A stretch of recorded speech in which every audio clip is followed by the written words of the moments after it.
Okay, friends, I hope we're back. We were interrupted reading this fascinating CNN article regarding the suspected arsonist slash suspected lunatic. Um, uh, he was accused of starting possibly the Fawn fire because she. Well, you just have to read this. I'm going to share it in the chat. I was on a roll there when I suddenly lost power. Welcome back, guys. Hello.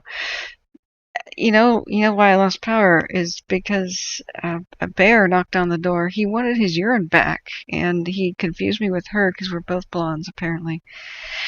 No, actually, I was kind of puzzled. Went outside, and apparently children were responsible for this power outage that was massive, that spanned a couple of blocks. Oh my God. The construction crews, the one I was complaining about, left open some critical infrastructures and they went around flipping switches. I'm glad they didn't get electrocuted. Oh my God. Oh my God. Yeah, J.E. Cat says PG&E pulled the plug. Yeah, they sent children as their mischievous agents. But yeah, they left it open. They left around sufficient things for children to climb on. If the rumors up and down the street are to be believed, and wow, you just can't make this up. I thought it was the storm, but nope, no, it was apparently a bunch of children. So yeah, I just sorry about that, guys. So yeah, you can't make this up. I think this is worth kind of a recap for anybody who just walked in. Were you here, Cognito? Were you here when I read the affidavit thing? What's going on? What is going on here with the world? We're waiting for the cameras to go into night vision. I just checked, and the aircraft are off the scene of the canopy and the windy. But here Jeff comes in and he says, "I don't buy that woman's bear urine story." And I said, "What?" And I said, "Where did you hear something about bear pee?" And he goes, "Well, it's on CNN." And I thought he was pranking me. Okay, scratch out the water part. Wait, let me get the pen back. And by the way, I think my next investment of donation money will be to buy an uninterruptible power supply. In fact, I have one. I just need a new battery. Woman charged with starting California's Fawn fire while trying to boil pee. And not just pee of the ursine persuasion and origin, presumably. But how in the world would you... Okay, I'll just start from the beginning. I want to go back to this. Anybody that just tuned in? It's absolutely insane. Please don't be, do not, okay, choking warning. Do not be consuming any food or do not have anything in your mouth right now that could be a possible choking hazard, because you can't make this up. A woman who was attempting to hike to Canada is facing charges connected with the Fawn fire, which authorities say she started while trying to boil drinking water, according to a criminal complaint from the Shasta County District Attorney's Office. Alexandra S., approximately age 30 here, faces a felony arson charge with an enhancement of committing arson during a state of emergency, said District Attorney Stephanie Bridget, who is currently doing the has her hands full with accusing and charging PG&E with either reckless homicide or manslaughter from the Zog fire. Well, now she's got a full plate. This lady could face up to 9 years in state prison, which is abysmally small compared to the fact that, like, robbing a jewelry store, which only has one victim, would probably have a tougher penalty, where she allegedly, by starting the Fawn fire, almost burned down Reading and a couple of towns on the way.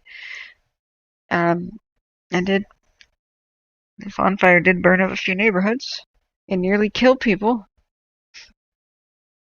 So she could face up to 9 years in prison. What? There's something all kinds of wrong with that. The Fawn fire began on the 22nd, and as of Monday, it was only 50% contained. It's burned more than 8,500 acres. What did we lose? Like 127 structures, something crazy like that. They're still counting them. So she pled not guilty. She's got a public defender. Maybe that explains the ridiculous not guilty defense, according to affidavit. Perhaps if she had a better attorney, that maybe she would have come up with something better. She had been hiking to Canada on September 22nd, was seen in the Mountain Gate community in Northern California, according to a narrative written by a CAL FIRE officer. She was told she couldn't be on the property by quarry employees, but kept on walking. She then became very thirsty and found a puddle of water in a dry creek bed, but the water allegedly had bear urine in it. So she tried to filter the water with a tea bag, the officer said. She said it didn't work. So she attempted to make a fire to boil the bear urine, as if that somehow makes it better. She stated it was too wet for the fire to start. She said she drank it anyway, and then continued walking uphill from the creek bed, the complaint read. She got stuck in brush and then called the fire department, the complaint read.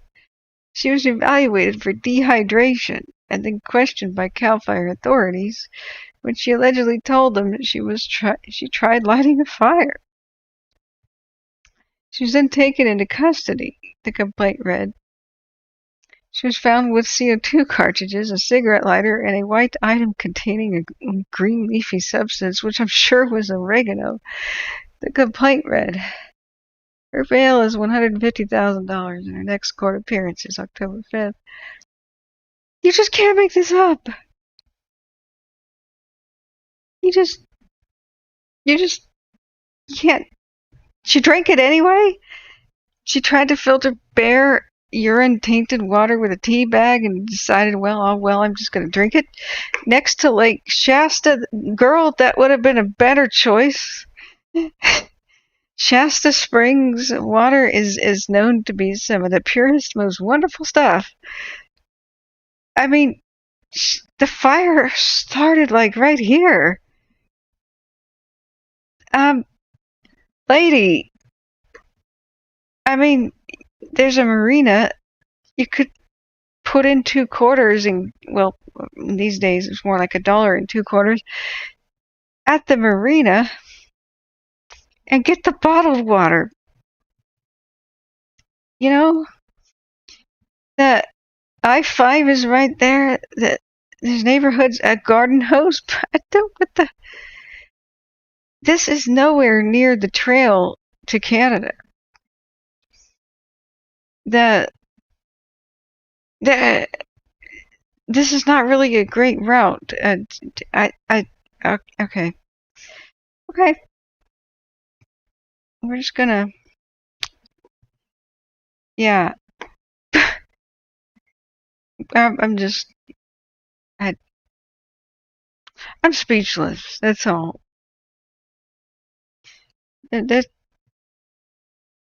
I'm sure an insanity plea is going to follow shortly. Oh my God. Okay. Rebecca Sage says if she was charging PG&E and then she was a fire brick. No, I'm saying the district attorney is charging PG&E. That's what she did the other day, and now she's charging this woman with starting a fire. So she's got a full plate on her desk. The district attorney does. You did see the whole PG&E charge in the Zog fire that happened, yesterday? PG&E was charged with involuntary manslaughter in the fire that killed 4 people. It said homicide on some pages. I was trying to figure out, wow, is it really homicide? But as far as I can tell, it's actually just a manslaughter charge, because the statute of limitations is only a year on killing people with fire, apparently, if you're a corporation. I didn't realize that the statute of limitations for murder had a limitation. Like, really? My impression of a homicide, or reckless homicide, or endangerment, or whatever the heck, negligent homicide, my impression was that had no statute of limitations. But, well, this is California. Nothing really surprises me anymore. But yeah, I think it was involuntary manslaughter. But in reality, it was completely voluntary, but I guess that's the only thing that they thought would stick. I watched the press conference, and the tree that leaned over on the power lines, what happened was the tree leaned over on power lines, and it was half rotted. It was basically like a hollowed out tree, had been leaning for 2 years and was diseased. And they didn't shut off the power during red flag conditions last year. Live on my stream, we heard about it breaking out, the Zog fire by Redding. That's when I had to stop my stream and call my relatives and say, run for your lives. That's when live on my stream we heard about burned victims crawling down the road next to burned up animals that later died in the hospital. And that's when we heard later that a mother with her 8-year-old girl in the car drove away from the fire, got stuck, and they burned alive in their vehicle, and so did their neighbor, an 8-year-old girl. So Shasta County District Attorney just charged PG&E with manslaughter, and they showed the pictures of that tree, and it had been marked by PG&E for removal for 2 years. It was a red flag day, and PG&E, after, killing people, so many people in the Paradise Fire the year before, killing my friend the year before that in the Cascade Fire, and starting the Kincaid Fire as well, and burning down half Santa Rosa. That company, the one that had already pled guilty to the deaths of more than 84 people, had promised its probation officer, the probationary judge, the judge overseeing probation, I should say, that they would turn off the power where they have rickety lines whenever there's fire danger conditions. And then after the Zog fire started, they said, whoops, we did it again. Now, this will infuriate you. Their response to these charges. In a statement and video response, PG&E CEO Patty Pope said, "We accept CAL FIRE's determination reached earlier this year that a tree contacted our electrical line and started the Zog fire. We accept that conclusion, but we did not commit a crime." She's whining about it. "This was a tragedy. 4 people died, and my coworkers are working so hard to prevent fires." What, like the Dixie? The same thing happened with the Dixie, and then on the Fly Fire, which expanded the Dixie and allowed the Dixie to get just radically out of control. That was a tragedy. 4 people died. No, it was preventable. And my coworkers are working so hard to prevent fires and the catastrophic losses that come with them. They have dedicated their careers to it. Criminalizing their judgment is not right. Failing to prevent this fire is not a crime. What? You burned alive an 8-year-old girl. That's not a crime? That would be a crime if you or I did it. If we somehow started a fire that killed a family, that's what we're talking about. So the district attorney had just gotten her hands full doing this. That response is okay. PG&E has a culture of corruption, a culture of, well, basically not giving a damn if they kill people. They just whined about being charged with manslaughter when they killed a family. They were burned beyond recognition near their vehicle. The burn victim that we thought was going to make it had 80 to 90% of his body burned and died in the hospital. 4 days later, we were hearing the dispatch live on my stream last year as I was covering the glass fire. That is the most psychopathic thing I've ever seen. That's not just a culture, a really missing culture of safety. That's a psychopathic safety culture. So Friday's charges, meaning this Friday's charges, are the latest legal action against PG&E, which pled guilty last year to the 84 counts of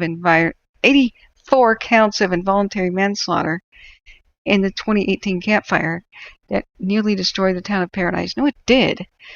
Not just Paradise, it destroyed Concow and Pence and Helltown, Irishtown, Centerville, and so many others that don't get mentioned. And it nearly destroyed Chico. And it burned my brother's house to the ground, and he had to drive through flames to escape with screaming, crying kids in the back. And his neighbors didn't make it out. So, and not just that, they destroyed Bangor and Loma Rica and most of a big chunk of Santa Rosa. And then Igo and Ono with the Zog Fire and portions of Redding. And they destroyed Greenville, Rich Bar, Canyon Dam, portions of Lake Eleanor West, portions of Chester, much of the area around Mineral, much of the area around Old Station, and nearly burned up Janesville, portions of it. So I can't even keep track of how many towns they have erased off the map. But this is, short version article. If you think about them, that fire killing 84 people, look at the deadliest fires in California. None of them were anywhere near that. The deadliest California wildfire was like in the 1920s, where a bunch of ill-trained, like almost volunteer firefighters died when there was a burnover in Southern California. And that was like a kill count of 23, and it was considered massive. They killed 84 people, and that may just be because we never found 100% of the bodies. We're not exactly sure how many people died in Paradise. They were still in the midst of body recovery when I was there. I saw them sifting through the ashes when torrential rains and mudslides washed away the rest of the human remains. They weren't done, but they were able to identify 84 people and charge them with manslaughter. And they pled guilty. They are a felon. And if you look at the KCRA, judge calls PG&E a felon. Calls him a terror, actually, February 3rd. What's the latest? Yeah. Sonoma County judge rejects PG&E's bid to narrow the Kincaid fire criminal case. They started that one too. So what was the KCRA article? KCRA PG judge on PG. It was really recent. is it the 13th? Yes, here, you guys. I'm not making this up. Judge digs deeper into PG&E's suspected role in the Dixie fire, says the utility poses a safety hazard. PG&E is a convicted felon that poses a safety hazard to California. My job is to rehabilitate you, and that's what I'm going to do until the last minute. That's because they show no remorse. If you're going to rehabilitate a criminal, they have to show remorse. They don't. They're whining about the charges. They killed families, mostly elderly, including an 8-year-old girl, and they whine about the manslaughter charges. Oh! Well, that's what we were talking about. PG&E is a convicted felon that poses a safety hazard to California, says the judge overseeing their case. So, it's just absolutely insane. Absolutely insane. The nerve. I just can't believe the nerve of that. Okay. I'm gonna calm down now. That's what I was referencing. What, Antoine? It was an accident. It's unfortunate, but that it happens under external conditions like extreme weather is not a felony. Yes, it is. Because they actually were ordered to shut down the power where all of their lines were ill-maintained. They haven't maintained their lines, Antoine, for 40 years.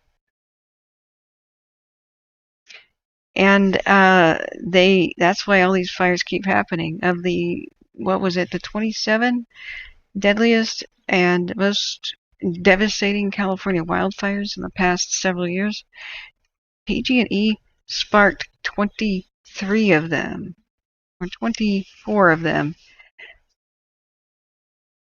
And that's actually called negligent homicide. They are legally required to trim back vegetation. And now when the campfires started, the first responders got to it very quickly. And they said, we can't get down there because vegetation is growing on the fire access road. And it was like 20-year-old trees in the fire access road. And they dug deep and they found the internal memos. They knew about all of their rickety power lines that they legally were supposed to, keep going. The one that failed at Paradise was 94 years old. It had never been maintained. It was the original equipment dating back to World War I. In fact, they couldn't even repair it because no living person was alive who knew how to manufacture the same parts. You have no idea, Antoine. Did you know that they poisoned well water in the 70s and gave people rare cancers and covered it up Flint, Michigan style? Did you know about that? And then the Aaron Brockovich movie is about how a lady took them to court and won. They found in their internal emails under investigation that they knew that their power lines were going to fall down in storms because they haven't been maintaining them.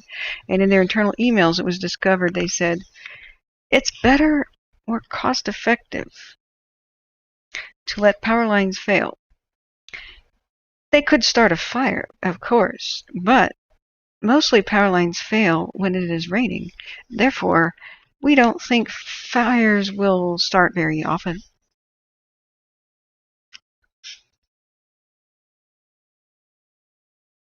And oh boy, is that completely wrong. That's why they're a convicted felon. They're also a convicted felon that pleads guilty all the time to killing people because the maximum penalty is $10,000 that they have to pay out per victim. There's something all kinds of wrong with that. Hey Sarah, how are you? So the you gotta dig deep. You gotta dig deep, and the more you find out, the more I'm talking to you right now. That's just luck because we moved out of the area where our friend died. You know, we were living in that area. That could have been me. Could have been my family. My brother nearly died in the Paradise Fire, and then a couple other fires that they started. The Zog Fire. My nephew nearly he evacuated. He nearly lost his home there. Remember the Luke Darling, the child who came into my stream last year? What was he, like 9 years old? He was shooting the Zog Fire out of the back window of his house, saying, "Look out, guys, the Zog Fire is coming," while he and his family were evacuating, and they had nearly escaped the car fire the year before. Just absolutely insane. All right, we have it. We have it. That is our look at the K&P, the current situation there. All the other cameras should be going into black and white. 84 people dying at a time just doesn't happen in fires. It just doesn't. Not really anywhere in the country.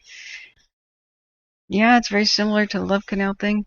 Yeah, they also blew up the neighborhood in San Bruno, and they were convicted there. They don't have, there's no way to send anybody to prison, because you can't put handcuffs on a corporation, the whole corporate personhood thing. They get a $10,000 fine. They're like, well, whatever. Why did people want to recall the governor, and why mostly did the people in the fire affected counties want to recall him? Because he signed legislation to bail out PG&E so they could keep doing what they're doing. Last year, they were going to go bankrupt because they started a $1 billion disaster, which was the Camp Fire. They had to pay out the victims, pay for their homes, pay for everything that they lost, pay for the people that died. And then he signed a bill that would limit their liability and allow them to raise the rates on everybody in California and on the victims to pay out the victims, so their stock would just, not tank. And they say they don't have enough money to maintain their power lines, and yet they pay their shareholders and the CEOs and all that. It's just absolutely disgusting. So we don't get political here. The one thing that you can say, though, is that Newsom has a hand in this. He is just hand slapping them again and again. That's corruption, and that's why we were saying he had to go. That's not political. That's corruption. That's an issue of justice. That's just enabling this murder company to do it again and again and again. We almost had a mass fatality event in Greenville. We just barely. We've almost lost several firefighters in the Dixie fire, and that's what they do, is they keep the lines energized, like at the Dixie fire. Because if they start a new fire, they're not really going to lose any money. They're not going to go to prison either.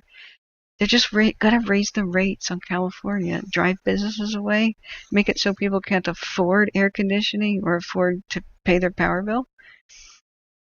And that's just the way it's going to be. They've been getting away with this for decades. It's absolutely sick. But, they keep doing it enough, and eventually the public's going to wake up. Because it's unsustainable.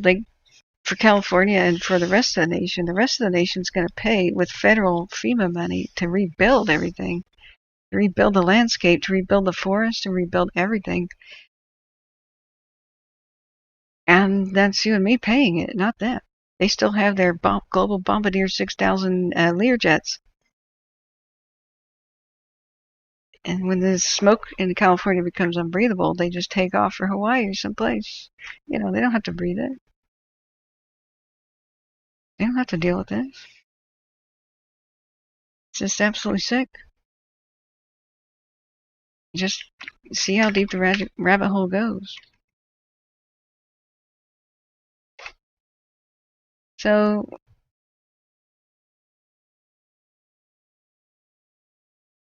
Business Insider, Wall Street Journal, New York Times, over 1,500 California fires. were started in the past 6 years, including the deadliest ever by one company, PG&E. It's actually more than that, because this is an old article from last year.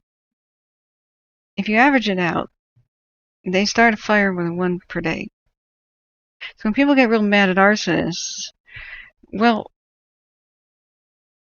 what about this? What is the point of reducing California emissions or reducing fuel load in the forest if during red flags and Santa Anas and Diablo winds, they're going to let their power lines fall down and erase entire towns and entire counties almost? I mean, we can't allow this in this climate change environment. This is not funny anymore.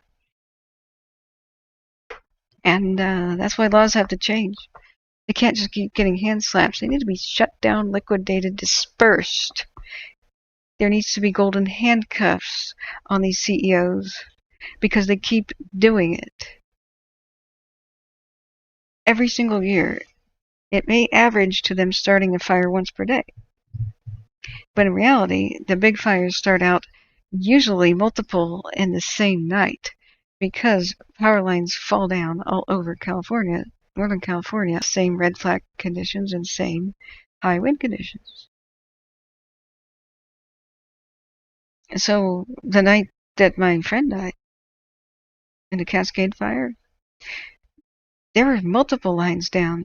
There were 2 separate ones, the Cascade and the one just north at Bangor and Loma Rica, 2 separate instances where lines were down, and across the valley. That was the same night that Santa Rosa burned down with the cam. Let's look at the Sierra Tahoe cam. I hope we're back. I'm about ready to tear my hair out with the whole power interruptions and such going on. Now Tobias Peak is finally showing the camera there. Somebody's saying flames visible in Sierra Tahoe. Let's check it out. You want to make sure everything's okay.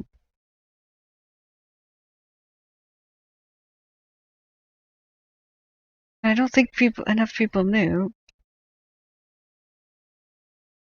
just how bad the corruption was during the recall.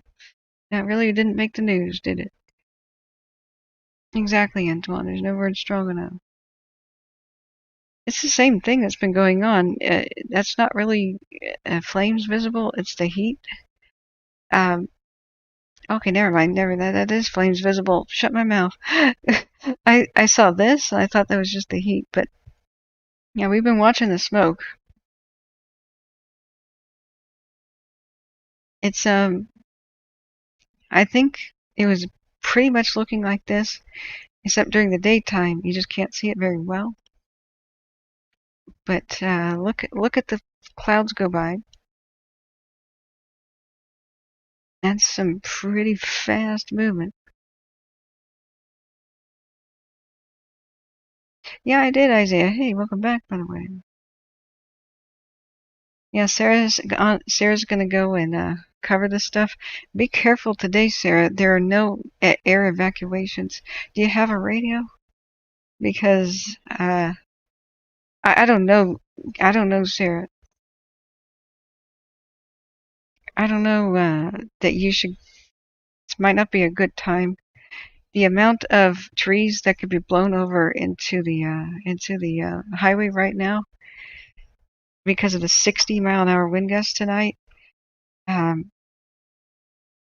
mean, even the fire crews may not be roaming around at the moment. They warned themselves there's no medical air evac right now. If you got hurt and there's a trees down on either side of the highway, you might be waiting 13 hours for medical evac. I know, Sarah, but the 60-mile-an-hour winds today, they got lucky yesterday and last night. They only had maximums of 35. This doesn't look like 35 right now. It looks a lot fiercer than that. It'll go on through the night. But, you know, your choice. I'm just warning you that this is a much riskier time right now.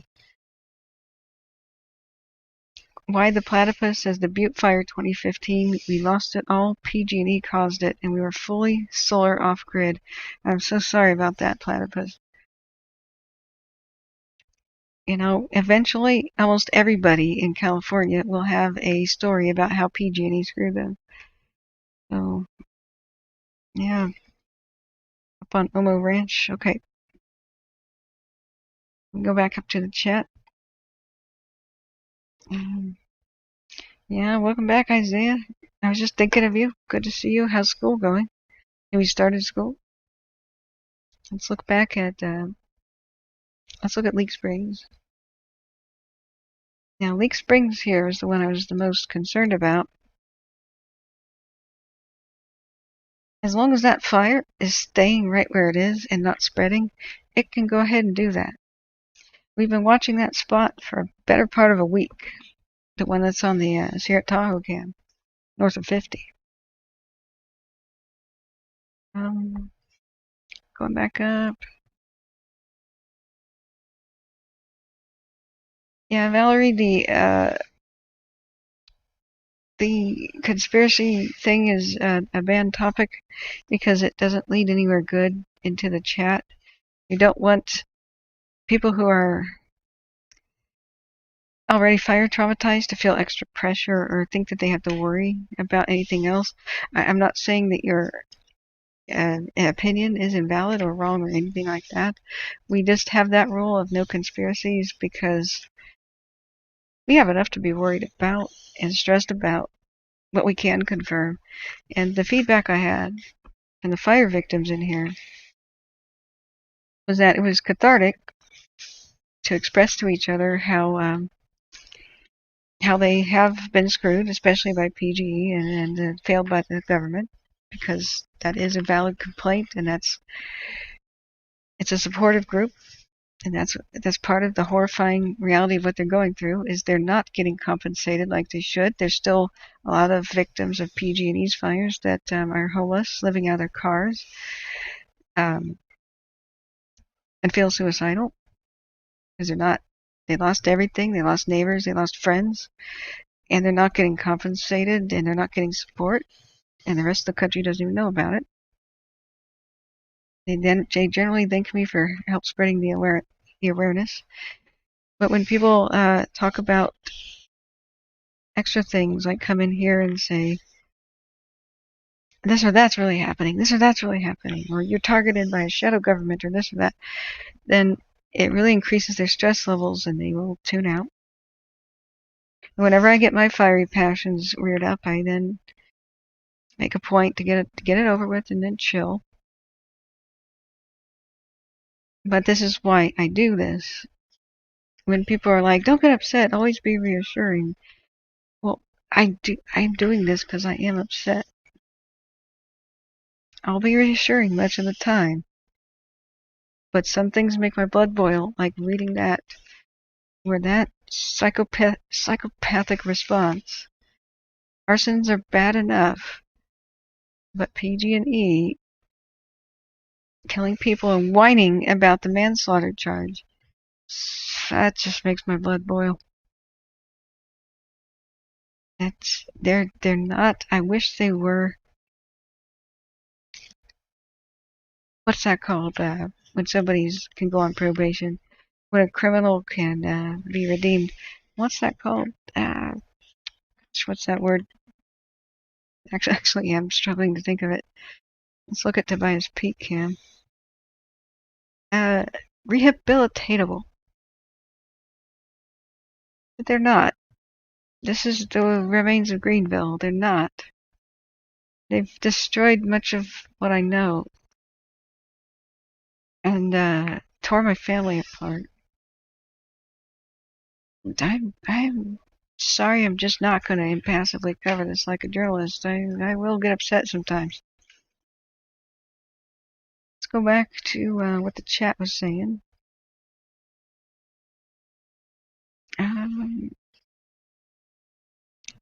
Going back. Yeah, J.E. Cat says for corporations, it's this year. It's funny how the charges are filed just days after the year ran out. The statute of limitations has to be changed. There is no statute of limitations on homicide. Why is there a 1-year statute of limitations on manslaughter? Does that seem weird to you? That's pretty close to homicide. It's a very similar charge.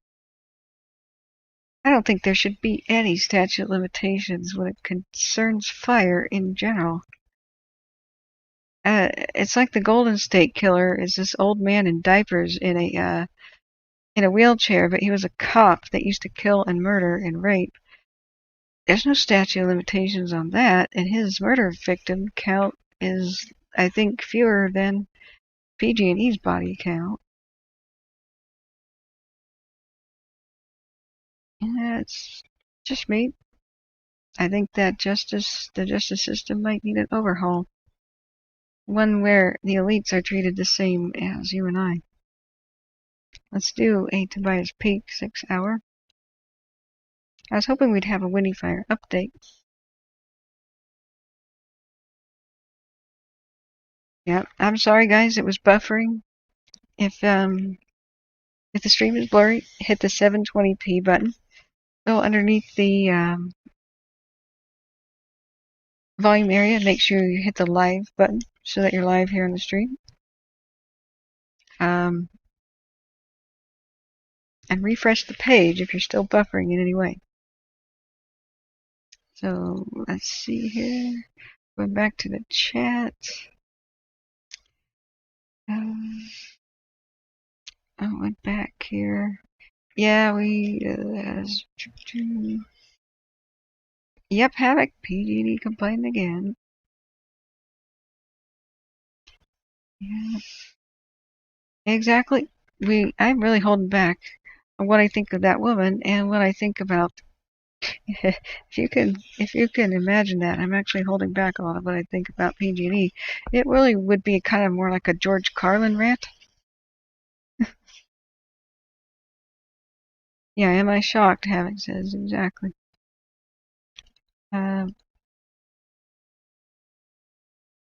Who could be having a mental health issue? And who is Smitty trying to... I'm not sure about that.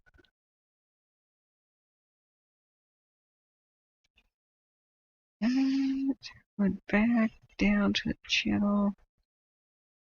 Big Al says they're doing a live update for KMP. Oh, they are. Thank you. And I'm sorry, I'm looking over there at the construction crew. I'm just hoping I don't lose power again. And I'm not sure why the internet burped. So we'll hopefully continue to have the internet going. Let's go back and see if the KMP update's going. That was what we were hoping for. Possibility for success for our firefighters, right? You know, it's letting it come. All that's been a challenge, and it's been a challenge nationally. If you guys have been watching the news, our team has been on fire since April, starting in the Southwest. We've had 6 assignments as we've traveled across the country, and we're happy to be here now and working with you folks and trying to wrap this up as soon as possible. But it's a marathon, and we got to take our chances while we can. We were able to fly some aviation today, had some successes. We really appreciate all the information and download that we've had the last couple days. That's crucial for us as we move teams in and out, is sharing that information and again, that successes and challenges that we can. So again, there's been a lot of information here tonight. I don't want to go over a lot more of that, but we have a excited team to be here, and we're here for a good 2 weeks or so. So we think with the clear air and the assets that we have in place, you heard the chief talk about these 2 fires, Windy and the KMP complex, really have the bulk of the resources here in Southern California. So we're capitalizing on that to attack the fire in the best places that we can. So I think we're in a setup in a good place. And we really, again, appreciate all the efforts, you know, from Sequoia Kings Canyon National Park, Sequoia National Forest, CAL FIRE, Tulare County, you know, the Sheriff's Department. It's critical that we're all one team at this point, right? And we've started off on a good foot, and I hope we can move forward here and continue these relationships here over the next couple of weeks to build on that success so that we can get this far out for you and the communities that are at risk here. So I don't have a lot more. We'll get to questions. So again, the Southwest Team 2 is excited to be here. Reach out to our public information group. We'll have a lot of people. You'll see gray shirts in the community, gray hats. Reach out, let us know how we're doing, what we're doing, and what we can do better. So we appreciate that. Thank you.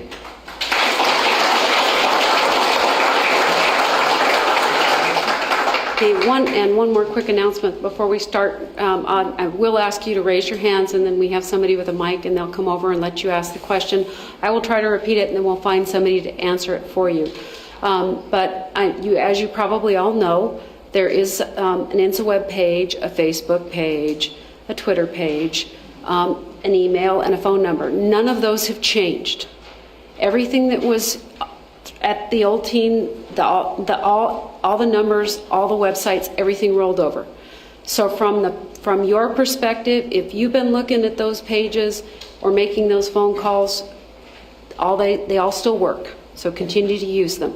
I do have a sheet up here that if we need to get that stuff shared with you, I have it. I didn't want to automatically assume you didn't already know it. So with that, I'm sure there are questions. If you'd raise your hand, we'll start seeing what we can do to. Excuse me, sir? Do we have CAL FIRE? They normally give it a present. CAL FIRE is present. So if there are questions, if there are questions, okay.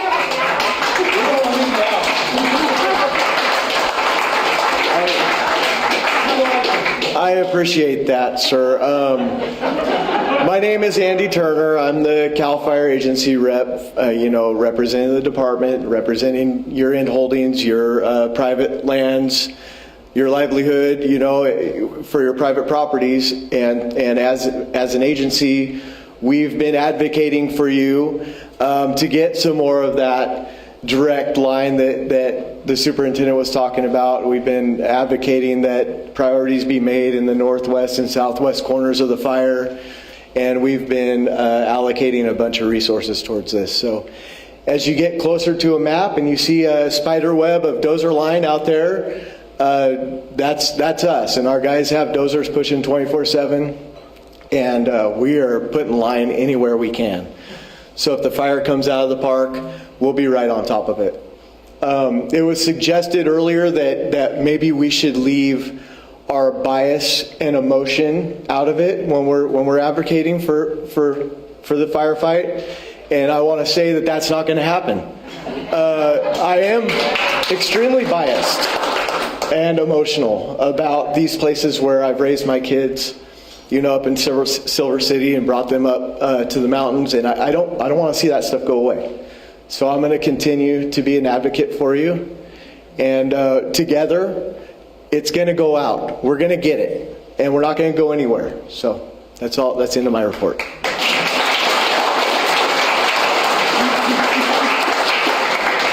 Thank you for that. I appreciate it. Come right on up. So earlier, Larry McCarry and district supervisors here. I also want to point out Shelley Abijan is here from Senator Feinstein's office, and she has been very much, we communicate all the time since the beginning. There's been a lot of support, always asking what kind of support do you need, and so appreciate you being here this evening, Shelley.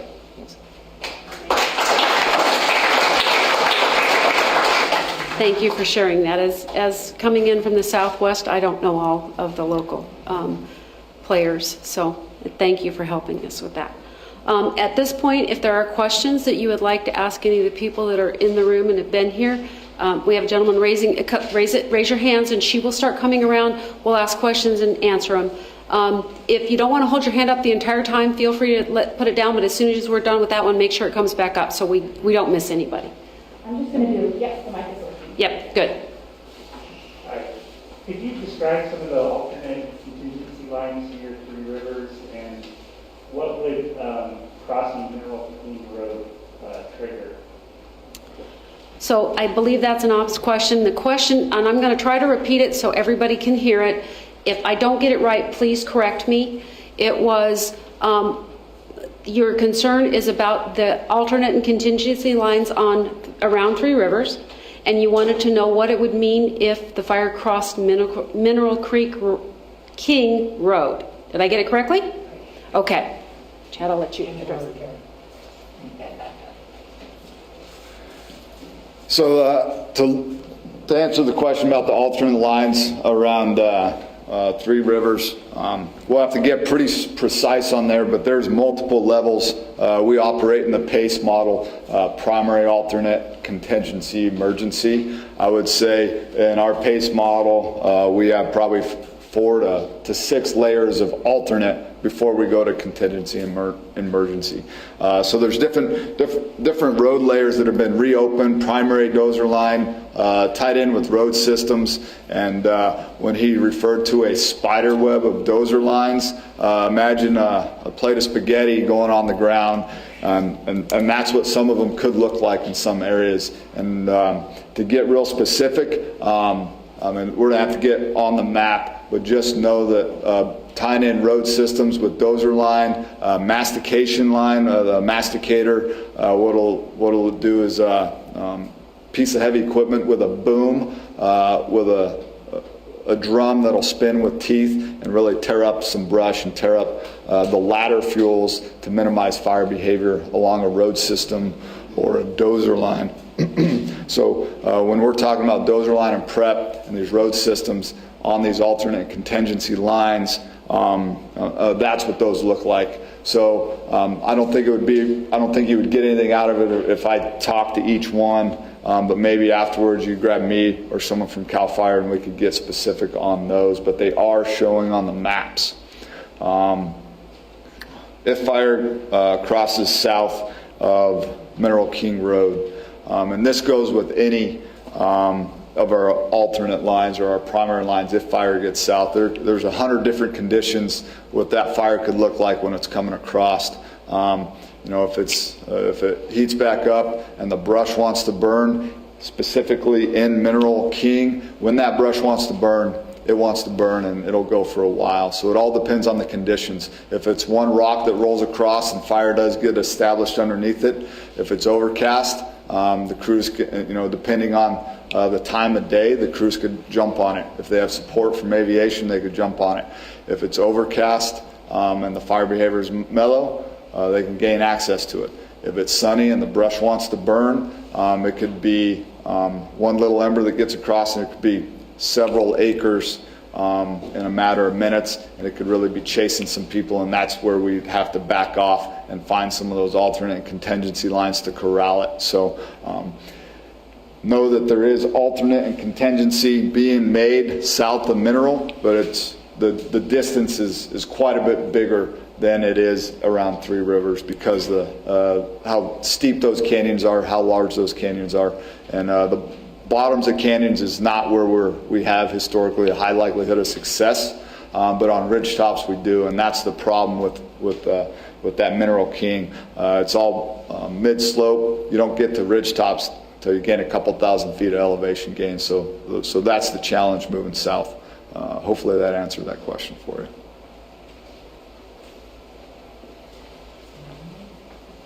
I have 2 questions regarding information. Okay. First one, is it possible to get these maps with the markups placed on InstaWeb? When you say mark, let me repeat the question and then clarify your question. So the question was to us, and you want to know if we get the maps that are being produced with the markups, you would like those posted to InstaWeb. My question to you is, what is your definition of a markup? What are we missing so we can... Stated where you have the containment lines, that sort of stuff, would like to see on InstaWeb. On InstaWeb, we just have the red outline and the pink fire. That's it. Okay, I think I understand the question, and let me see if I have it right. And if I don't, we're going to work on fixing it. So bear with me. When you look at the main InstaWeb page, when you open it up and you see KMP Complex, you see a big map, and you're right, all it shows is this. There's a bar right below it, and it says, and I'll get the order wrong, it says home, announcements, information. There's a maps. In the maps, if you look at the maps folder, these more detailed maps should be there. It is they're not. Okay, it is day one for us. I agree that that needs to be there. I will tell you two things. This is not an excuse. I'm asking for a little bit of patience in that InsaWeb has been having some crashing challenges, which is part of the reason some of the maps are showing up on the Sequoia Facebook page and not on InsaWeb, only because if we can't post them that minute or today to InsaWeb, we're making sure they're on Facebook. That is not our intent, that's not our goal, and as soon as we can get this system fixed, we will get them posted. They are going to be available. We will work very hard to make sure that happens. That was your first question. What is your second question? Segue into the second question. Some of us don't do Facebook. Fair enough. Or other social media. Understand. Can we get that on InsaWeb? And that is, as I said, that is the goal. The other thing I know the park is working on, and I will see if fingers crossed, because again, we've been talking and recognize that Facebook is not the best platform. Not everybody has it. We are trying to find a fallback system to InsaWeb where things can be posted that'll be readily available for you if InsaWeb doesn't come back up and become stable. So just know that, yes, we've trained you for years to use InsaWeb, and we appreciate it because it's a one-stop shop, but for whatever reason that I'm not a techie specialist, it's not working right now, and we're working to find a better alternative for you. Okay? Put that information on InsaWeb so we can go to the new place? If we will put an announcement on there if we do that. If we have to go there, yes, we will put an announcement on Facebook. For those of you that may not have heard him ask the question, the gentleman asked if we were not able to get those maps on Facebook, or not on Facebook, on InsaWeb, if we would post an announcement about where the maps were being posted, that people could look for them outside of Facebook. Right. And On InsaWeb. on InsaWeb, post an announcement on InsaWeb where you can find those maps if we can't get them posted to InsaWeb. Yes, sir. All right. Terry, I think I have one more follow-up information question for you. Okay, and then we'll come this way. Hi, could we also get the weekly or daily fire progression map, the one that's on the far wall there, to the left? Get that posted also? Because that one shows how the fire is growing day by day, and that was really good for our fire that affected us last year. Okay. For us to keep an idea of how quickly the fire was moving. So, okay, so the question that the gentleman asked had to do with what we call a progression map, which shows how much growth the fire did each day, and you would like that on InsaWeb as well? Okay, I will write myself notes about both of those, and we will see what we can do about getting maps on InsaWeb, and again, if I can't, we will find a backup solution or an alternative solution, and we'll let you know what that is so you can see these maps. Because yes, we agree with you. They're valuable resources and you need to have them. Okay, this lady up front has been very patient, so can we ask hers and then we'll come to the other ones.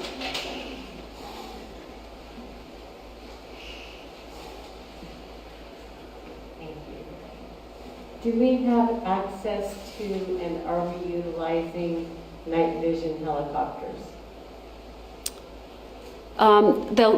She asked the question of, do we have access to and are we utilizing night vision helicopters and infrared? And I'm looking kind of at Chad because air operations would be under you, and I don't know how else to answer that question.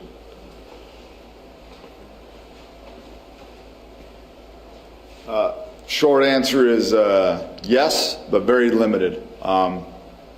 Federal resources are very limited with the night operations for those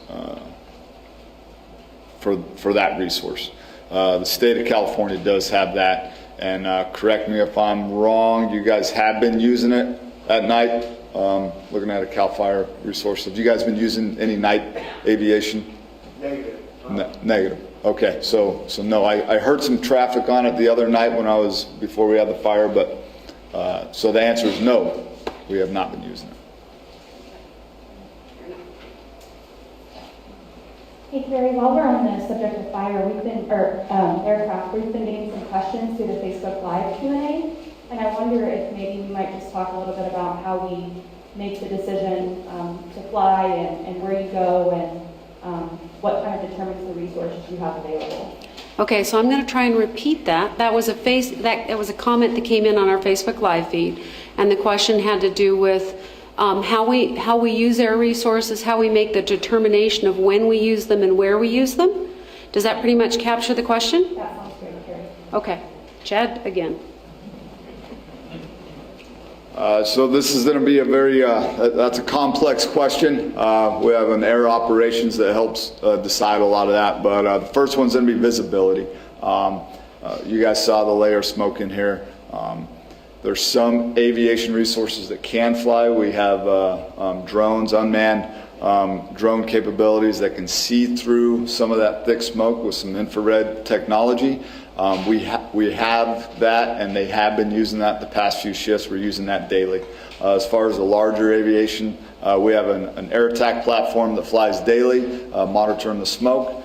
And as they assess the smoke, they are able to communicate with the resources on the ground and select the right tool for the job, just like a mechanic would working on an engine. We have a lot of tools at our disposal, aviation-wise. The difference between a tanked helicopter or a bucket helicopter are used for different things. So depending on what the request is on the ground, if that aviation resource is available on that fire, we'll make that decision. As far as fixed wing versus rotor wing, a lot of that is smoke, obviously, and you got to have a larger visibility based on the airspeed and then the terrain. And that's the challenging one with this fire. With fixed wing retardant is the terrain. The aviation does not like steep slopes.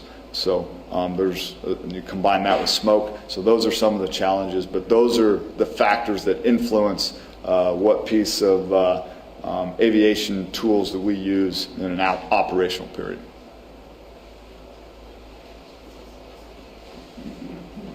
Okay. Okay, there's one in the back. Okay, and then we'll work our way back forward. Yes, sir. Yes, I just wanted to volunteer. The Three Rivers Fire Safe Council has a web page. We have a story map in development that the consultants have put the S3 map and the InstaWeb map together on it. But if you can get us those maps and any information, we can post it on the Three Rivers Fire Safe Council page and update it daily. So we've got the resources, you just need to give it to us. Thank you. Okay. That was more of a comment than a question, but I thank you very much for it. What I would ask of you, sir, he said that he has got a Fire Safe Council website that he can put that into his story map stuff if we can get him those maps. It looks like one of my information officers is ahead of me. I was going to see if we could tie in with that and make sure we make that connection. So, okay, next question.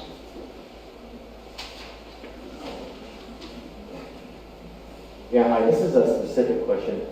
Below the Indian Head parking lot, it looks like the fire has crossed the river there. Now, you guys didn't start that, right? That's the fire. And it's progressing west of Ash Mountain. I'm just wondering how far you're going to let it go before people that have property up there can get up there and take responsibility for themselves and maybe fight it on their own with their, if they have a large water tank and things like that. Because like he said, the other guy, a lot of things can happen. And it can get a little out of control and it can spread even though you want to stop it. So my question to you is, what's going on there? Okay, so your question specifically had to do with below the entrance sign. That's the problem. You don't know the area. You don't even know what I'm talking about. That you're absolutely right, sir. Being here on day 2, I'm catching up. I'm doing a lot of catch up, but that doesn't mean that we don't have people here that probably have a much better understanding of this area than I do. I want to make sure I understand your question so we can get you the right person to answer it. Is it spreading up Ash Mountain? The general question is... Because the thing is, it crossed the river there, right under the Indian Head, and across the river, it's on its own. You guys can do that. So you're saying it's crossed the river and it's moving up Ash? According according to the... Okay, I'm not challenging you in any way. No, I'm just talking. Fair enough. I don't care less about anybody. I'm just wondering what's happening with the fire there. Fire at the Ash Mountain Peace. I might be able to help a little bit. Okay, please. Our guys have been working that front end. So, are you talking about on the north side of the Middle Fork, or are you talking about the south side of the Middle Fork? Milk Ranch Peak? No, I'm talking about the Indian Head sign, parallel to the Indian Head sign, just down the path where the river is. According to the map, it's across the river right there. I would have to probably have you point at the map exactly where you're talking about. It's right here. Going up from Milk Ranch, or from Ash Mountain to the right, or to the south, from where I'm facing, the crews have come down that ridge line and they burned that in. And they've held it for the last 3 days now. And it's a pretty solid line. The hot shots from the Forest Service. So the map's wrong? Well, I would have to have you point exactly at a map, and we can do so afterwards if you'd like, and we can talk it over, because I just don't know exactly where you're talking about. But we can meet afterwards, and I'll tell you exactly what's going on. Good deal. Thank you. Yeah, afterwards, we can come back to that because I think we have some other folks in the room that know exactly what's going on in that spot. So, perfect, and thank you all for that offer, because you're right. Some of us have been here just a couple days. We're trying to figure it out. But we do have the expertise in the room, people that have been here much longer, know these areas, know the ground, and can help answer some of your questions. Okay, we've got 2 or 3 more coming around, so we'll just keep working our way around.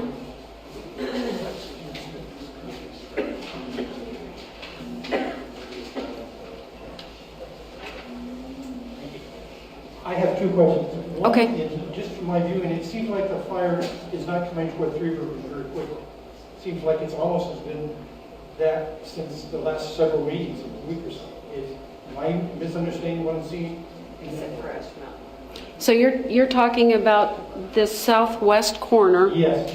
And I believe Chad said, and make sure I'm not misstating what Chad said. You're asking, that doesn't look like it's moving very much. The term I believe Chad used was backing down slowly. But I mean, in the last 2 weeks, it doesn't look like. And that's a good thing. So I think it is. That's the. You'll see it.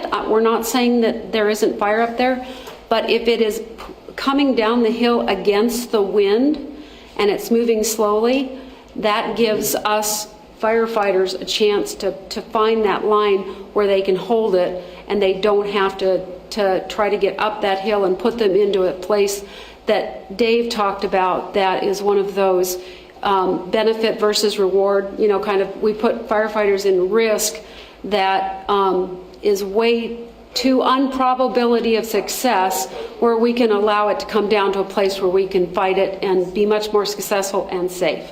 And I want to make sure before I go to your second question that I didn't misspeak or I didn't miss anything.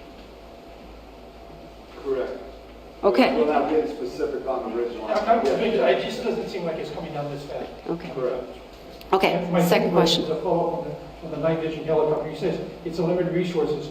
Have we asked for it, or do we need it, or it's just too limited that we could never get one? 2,000 gallons at a time. You understand that question? You said that the night vision helicopters are they're high demand. Have we requested them? And Do we need them? would they be good if we did request them? Okay, so the question, and I'm trying to repeat it to make sure that everybody hears it. So your question had to do with the night vision helicopters. Someone else said 2,000 gallons. Have we requested them? Do we need them? Did I capture it correctly? Yes. Okay. Thank you. So night vision. Aviation works directly with boots on the ground. Some of that country, to shorten the answer is no and no. Limited resource. A lot of people are unfamiliar with it, and then how effective it'll be in some of this country. I don't know. I haven't worked. Very limited experience with that resource. Very limited resource. So. Thank you.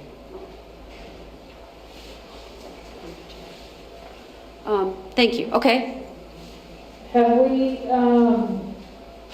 asked for more resources? I realize we're in competition with other fires for resources, but have we requested more resources? And if so, what do we think our probabilities of getting more resources are? And I'm going to make an educated guess. You're asking the question of, do we need more resources? Have we asked for more resources?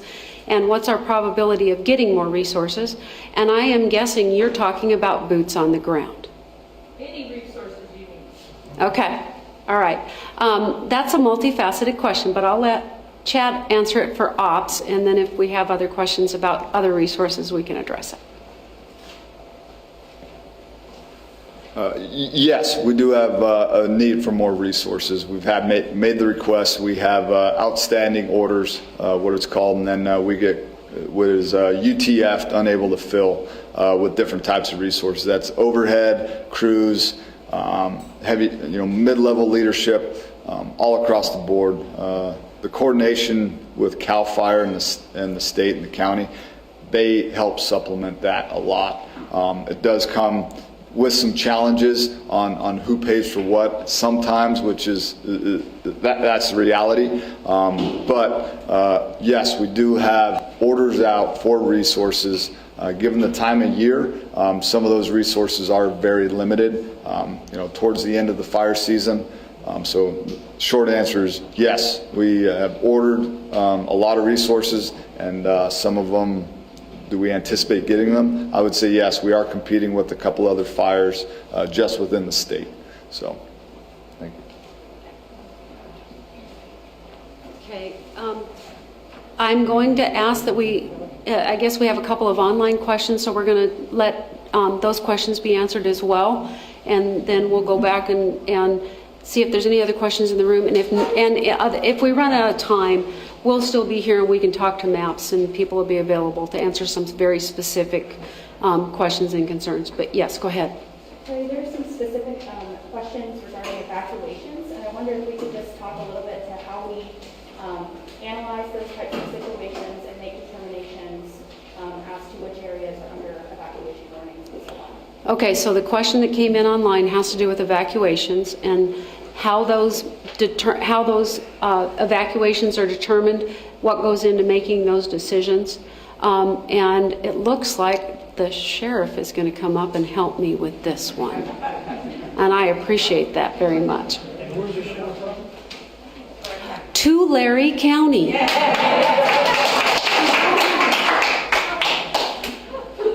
I'm learning.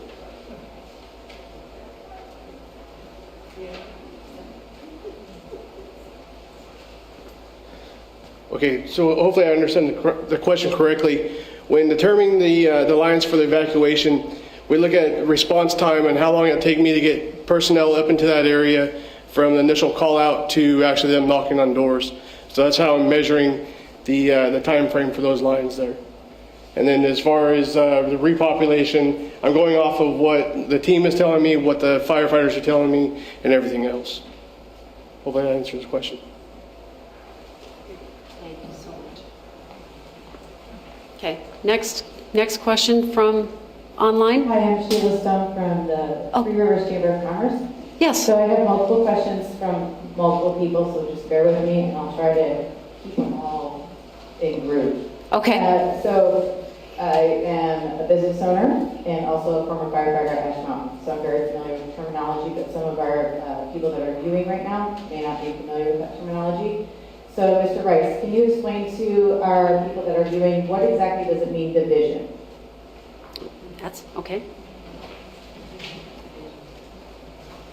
It's a good question, and there's probably a lot of terms that I use that is not commonplace. So a division is a spatial term that we use on the fire line that will separate kind of the chain of command, where we'll have a division group supervisor who is in charge from this road system to this road system on how the crews are tactically used and helps develop the plan.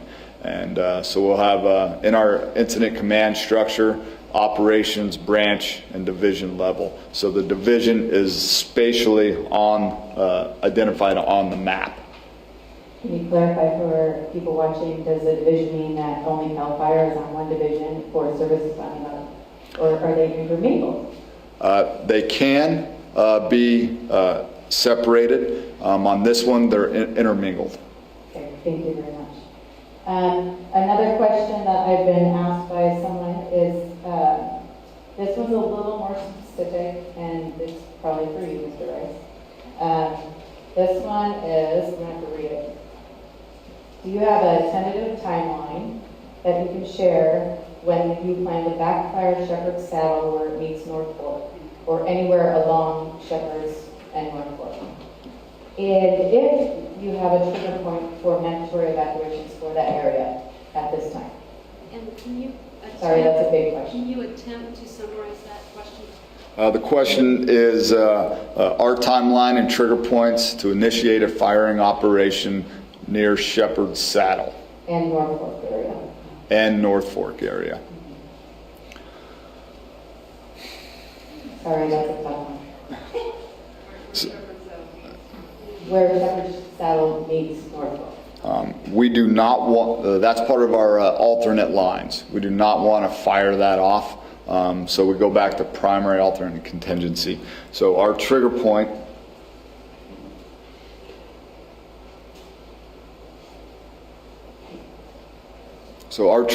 to that piece of ground is if fire starts progressing to the west off of that terrain feature up there. The trigger point is if, based on the weather and the fire behavior,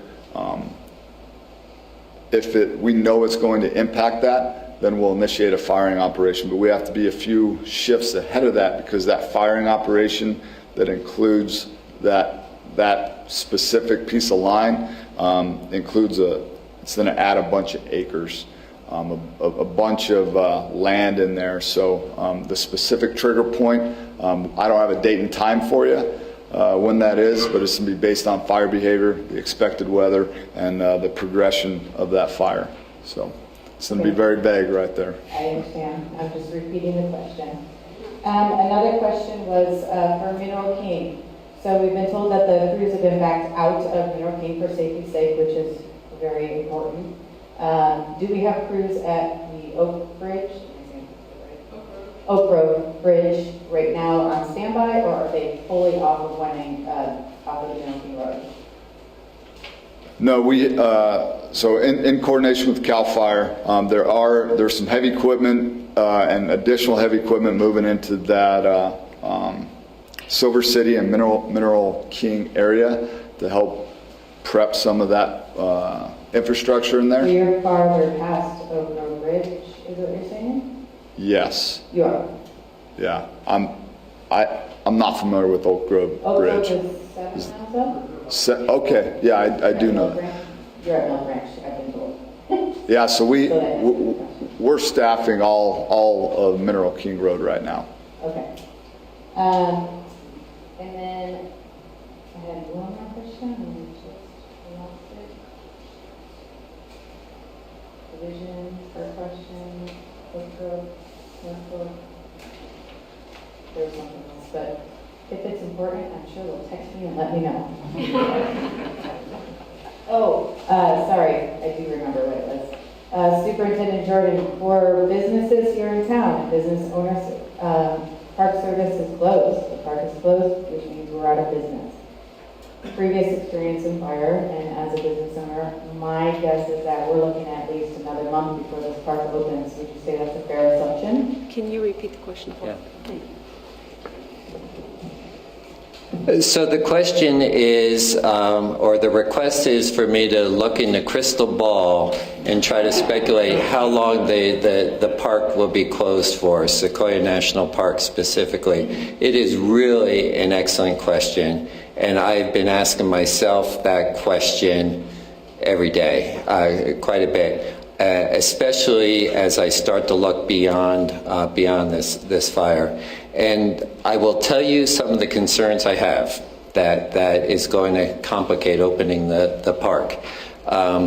We, as soon as it's safe to do so, we will bring in a team of folks to do a full assessment on what it takes to rehabilitate, to stabilize and rehabilitate those areas of the park that people visit.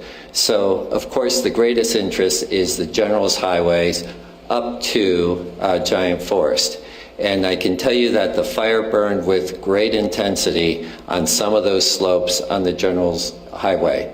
That could be a real concern for potential landslides. And so as soon as we're able to, we're going to get geologists in there. They will do an assessment and help us figure that out. The other thing that we're facing, especially as you get to the higher elevations close to Giant Forest, there are a gazillion hazard trees along the road there. The fire burned very intensely in some locations. These are the high intensity fire that I'm saying that we're always trying to prevent, burned real hot. So between that road issue and hazard trees, that's going to make a major influence as to how quickly we can get that open. I will tell you that I do not like closures. You know, it is just against my grain. My staff will tell you that. My interest is getting this park open piece by piece as quickly as possible. And it may be that the route to Giant Forest, it may be coming in from Grant Grove that we're able to open sooner than we're able to restore the General's Highways coming up from Ash Mountain. So I don't know, except that our staff is already working on what the different funding sources can be and where we can really work on it as quickly as possible. But I think it may be a big task. And of course, keep in mind, this fire hasn't ended telling its story yet. You know, we don't know what's going to happen before we have it contained and controlled, and that could affect power lines. You know, there's a power line that could be vulnerable that feeds power to the entire Giant Forest, Waxahachie, Red Fir, Lodgepole, that whole area. We have utility systems, restrooms. We lost part of a septic system up there. So we've been doing pretty well compared to what we were afraid we'd be facing just a couple of weeks ago. But make no mistake, it is going to be a real challenge to get this park back open quickly, and I would expect it'll be in sections, would be my gut feeling. So gut feeling is we're going into 180 and not 188 for a little bit, possibly. That, again, is a crystal ball. I will confess it is a somewhat cloudy crystal ball, but I suspect that the terrain is less severe. We have certainly less high-intensity burn slopes on that route right now, and then hopefully we can keep it that way to give an access through there. But I will have to wait and see, but I need to be realistic that we may have some significant challenges ahead to get that. I will tell you that there's going to be a lot of support coming from different sources to give us the funding support that we need in order to do that rehabilitation, but it's going to take time. Do you think you'll have AD work for those of us who are unemployed? Could be, you know, very well, but thanks for the question. Sergeant Armstrong, we made a message to all of the people who have vacant homes in town. Did anyone respond to you with their addresses and their locations of vacant homes? So you're not wasting your time? Yes, I did have a few reach out to Okay, perfect. I just wanted to check on that and follow up. Thank you. Okay. All right, we've held you now almost an hour and a half. I thank you for your time. I think we will close the formal questions at this point. But again, we're still here. The maps are still on the wall. We will try to have, in fact, what I think I'll do is I will ask Chad to stand right where he is. I'm going to ask Cal Fire if you'll go over to the map in that corner. And the only reason I'm doing this is so that you guys, if you have a question, he promised you would ask, you know where he's going to be standing, so you can directly ask him. Incident Commander Dave Bales and Park Superintendent Clay Jordan will be up here by this map.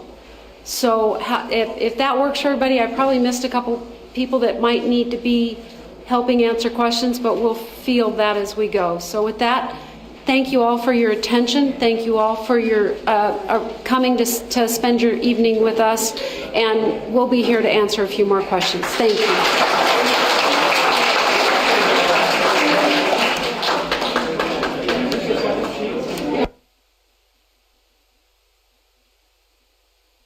Well, you know, how late did we join if that was an hour and a half?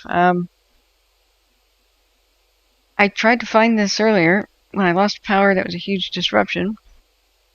The audio is cut. That's not me that cut it. It's not there right now. I think this is actually kind of amazing compared to other fires. Tulare County is really going all out to really reassure people. They set up extra hotlines and extra phone numbers. They set up a one-stop shopping website to get information to the public. And they're trying to deal the best they can with the stupid InstaWeb problem, which is apparently InstaWeb is out of server space. That's supposed to be what the federal... Is that a federal site that it's supposed to be one-stop shopping for all information about wildfires? What do you mean leave? Just post this already. Post it. Post. Facebook. Ah!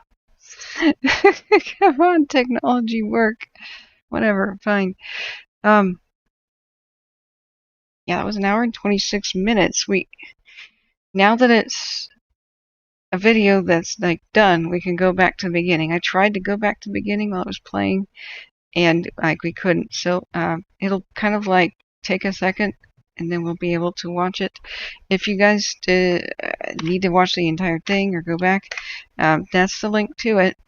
But what I think is that's incredible that they stayed that long to answer questions, like until people were kind of done with questions, both online and in the community. You know what?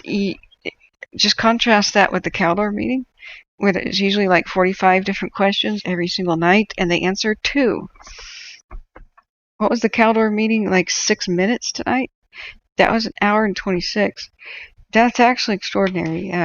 They try to do their best with telling the public what's what, and that is way above and beyond the call of duty. Even the awesome Dixie East zones, which were amazing, and the other amazing ones that we've seen. The Forest Service basically does a dang good job, and Tulare County does an extraordinary job. That was troubled by audio problems and such, but overall, even when they didn't know something, they just said, well, we don't know. Awesome. You know what at Cal Fire, when they don't know something, they just kind of say the politician's answer, which is, I'm going to say about 25 words now, which completely don't answer your question. However, I just said 25 words. So next question. We saw a little bit of that. That was pretty funny. It's okay to say I don't know. Maybe, and once again, we're not saying Cal Fire sucks or anything. We're talking about the rule set that Cal Fire seems to have, that hamstrings and muzzles the people speaking. Like they want to tell the public this or that, but there seems to be a strange rule set. One of which is they can't say anything. It's not approved by Sacramento first, and it usually takes more than 3 hours to get that done. So everything's outdated by the time somebody has a question. Like, the real answer would be, let me run that by Sacramento and get back to you in 3 hours. That would be the real answer. Instead, they try to just sort of answer but not answer. You can see it in their eyes. Sometimes Cal Fire wants to answer and wants to help, and the rules don't allow them to, and they're just like, oh, as frustrated as we are probably. I love it when they just say, we don't know about that. We'll try to look that up and tell you tomorrow. That's pretty cool. I love this guy. I love their sheriff.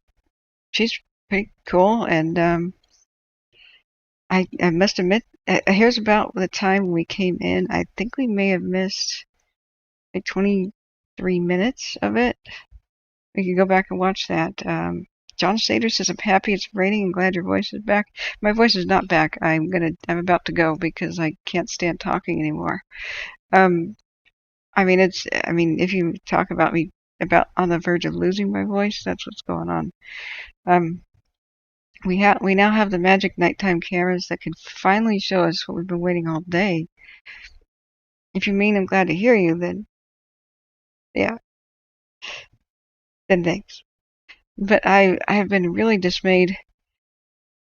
I've been awake since, I don't know, 1 in the morning or something. So it's about time for me to go to sleep. I tried to set this up and just go to sleep. But I think that was very important that we watch the entire thing. But this is day 76 of my stream. Thank you again for everybody who shared the stream. Am I getting triggered and a bit stressed out? Yeah, I definitely am. But it's still more important to keep going on, no matter how craptastic I feel, because this is still a kind of an ongoing crisis thing. I was planning to kind of take a week off, hoping that we'd have better weather. Instead, we have red flag conditions. I would love to go outside or something. I've done this every single day for an average of 14 hours a day, speaking for 14 hours a day, or sometimes longer, for 76 days now in a row, with only every once in a while having a day off. I think 7 in total. So I am kind of absolutely on the edge of physical collapse, and especially as far as my voice is concerned. And I have an earache and I'm about to go, but I want to set up the chat and set up everything so people can get the information they need. Set up cams and set up some sort of a voice. And I want to summarize what's happened during the day and watch all the videos that we should. And so I think we'll go back and watch the beginning 20 minutes of what that was. But we need to make sure that everything's okay. This is Buck Rock. The fire's not coming directly towards it. It's basically moving towards the east. We're going to have high winds all night, all and into the morning. That's a funny check question. So I have a question. John Robinson says, the lady accused of starting the Fawn fire was boiling bear urine to drink. Where did the bear urine come from? Probably didn't pee in the Z cup for her.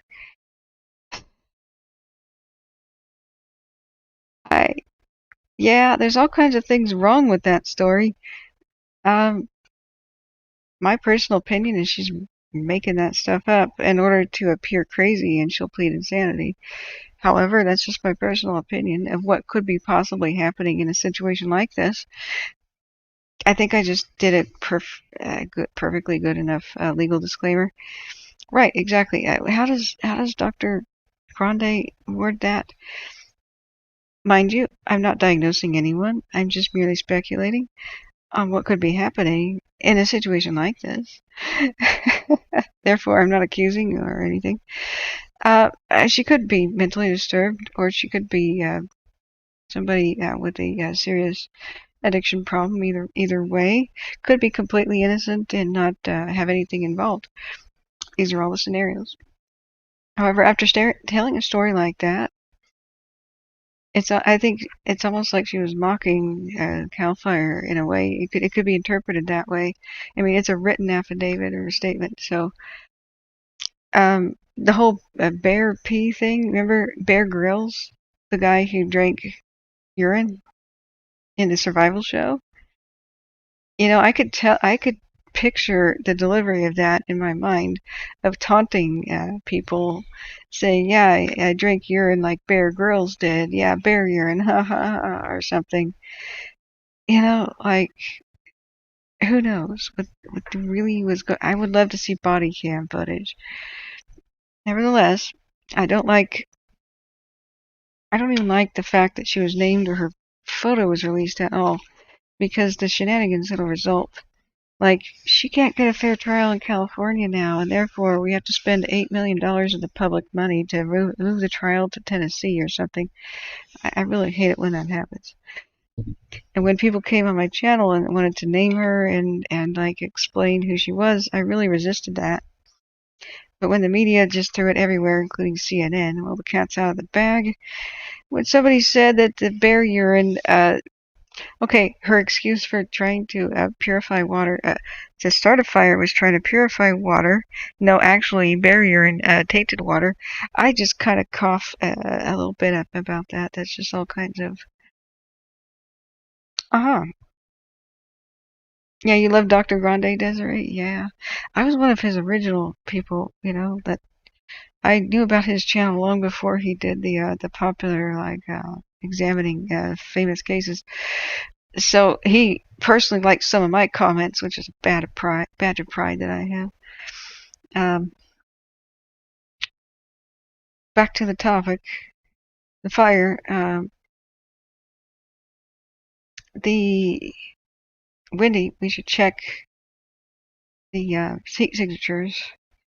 I'm not seeing a whole lot of movement. We're seeing activity, but still not a whole lot of movement, and I'm just happy about that. It's got a super hotspot right there,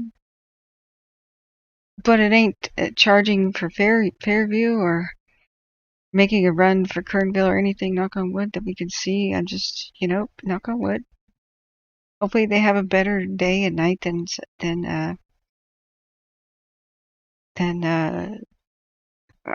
well, predicted.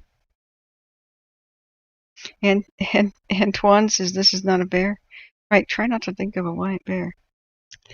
Yeah, Smitty says exactly. How's anybody going to find a jury now?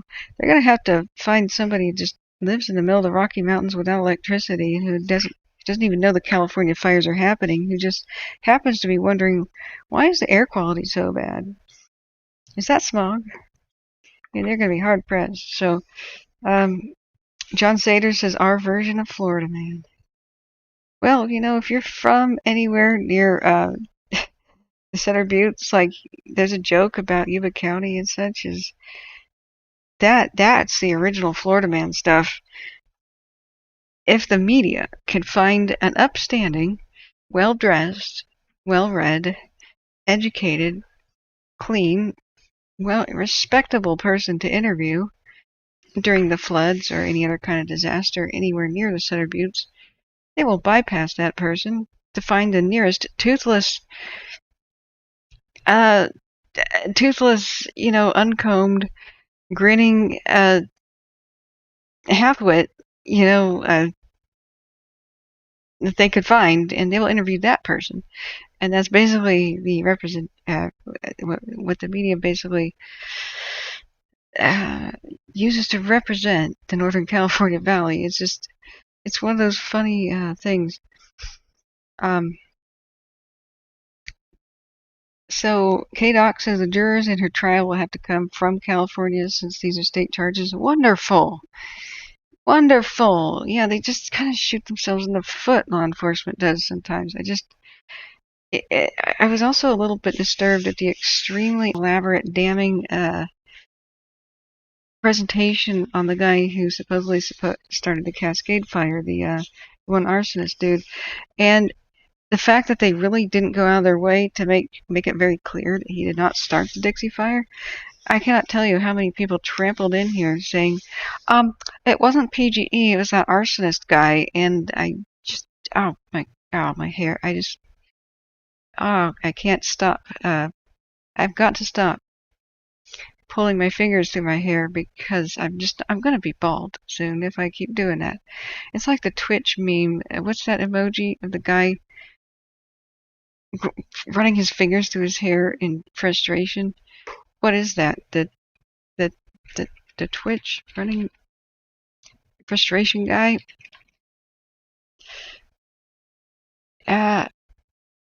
Maybe there's a quick... No, it's the emoji, not the people. You guys know what I'm saying. Where it came from.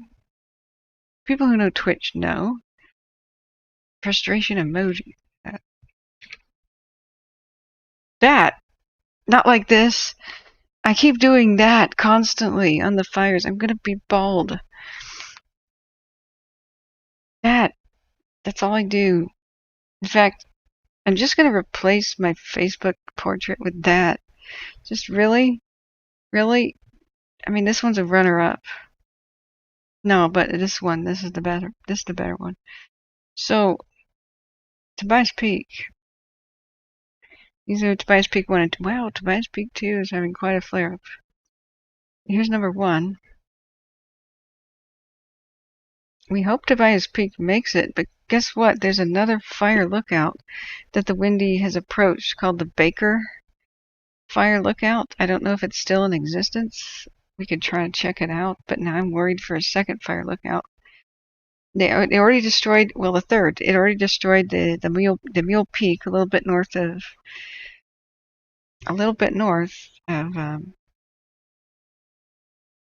this Tobias Peak. So let me look at Tulare County.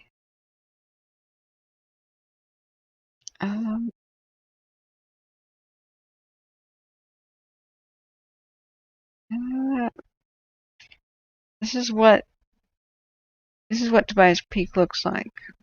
This is where the camera currently is. Just a little shack-looking thing on top of some rocks. But even in July 2011, they were letting the vegetation grow up next to it. No. Even in 1999, they were letting the vegetation grow up next to it. No. Just no. This is why we almost lost it. It's 1936. It's a treasure. Just weed whack it. Get the goats. Somebody fetch the goats. But the shed didn't make it. I was hoping that we could... Oh, there's Mule Peak. This is the one that just burned up. The one just north of Tobias Peak. It just burned up. And, well, it has bushes around it, too. But who knows when they... Yeah, that was July 2011 photo. It's on a rock. How on earth... You just wrap it up good and you trim the weeds, and then how on earth is it supposed to burn down? I don't know about this. So where is the one that's Baker? Isn't it Baker? Baker Point?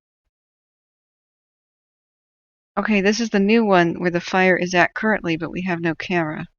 But we saw the heat detections. And here's another 2011 photo. Look how dilapidated. Can they just paint them? Yeah. I hope that it gets saved. Just the bushes right up next to it. No. No. Just, God, no. Oh, okay. So ironically, the little outbuilding that looked exactly like this is what burned to the ground. I thought it was a modern tough shed, but it could have been a historical structure on Tobias Peak. That's a collapsed smoking rubble at the moment. So let's look at Tobias Peak 2, the 3-hour time lapse. Derek, good night. Yeah, we hope we get rain. We hope we get rain. Bald is beautiful, Tim says. Antoine says squirrel emoji. This is nuts. Yeah. Trichotillomania. In this case, I'm not actually hair plucking. I'm burying my head in my hands so often. It's just sort of creating a rub spot. I'm not a plucker. You know, I'm not that far gone. I'm not one of those parrots in the cage that removes the feathers and squawks. Close, but not quite. So, going back up here, Desiree says, I started watching him a few years ago when I had a falling out with a family member I thought I could trust more than anyone else in the world, and he suddenly turned on me and gaslighted. Yep, I found him through the narcissist videos too. Exactly, John Robbins says. I just don't understand why you would be boiling bear urine in the woods unless you killed it there. It doesn't make sense. I don't understand why somebody could be on the shore of Lake Shasta and instead of drinking, well, from any garden hose of anybody's yard, or maybe going to get a bottled water at the marina, or, well, even trying to boil the lake water, which is actually pretty pure. If you consider, you could choose worse lakes. Tahoe and Shasta are not bad if you had to do that in a pinch. But she was right next to town. Why would you drink out of a puddle?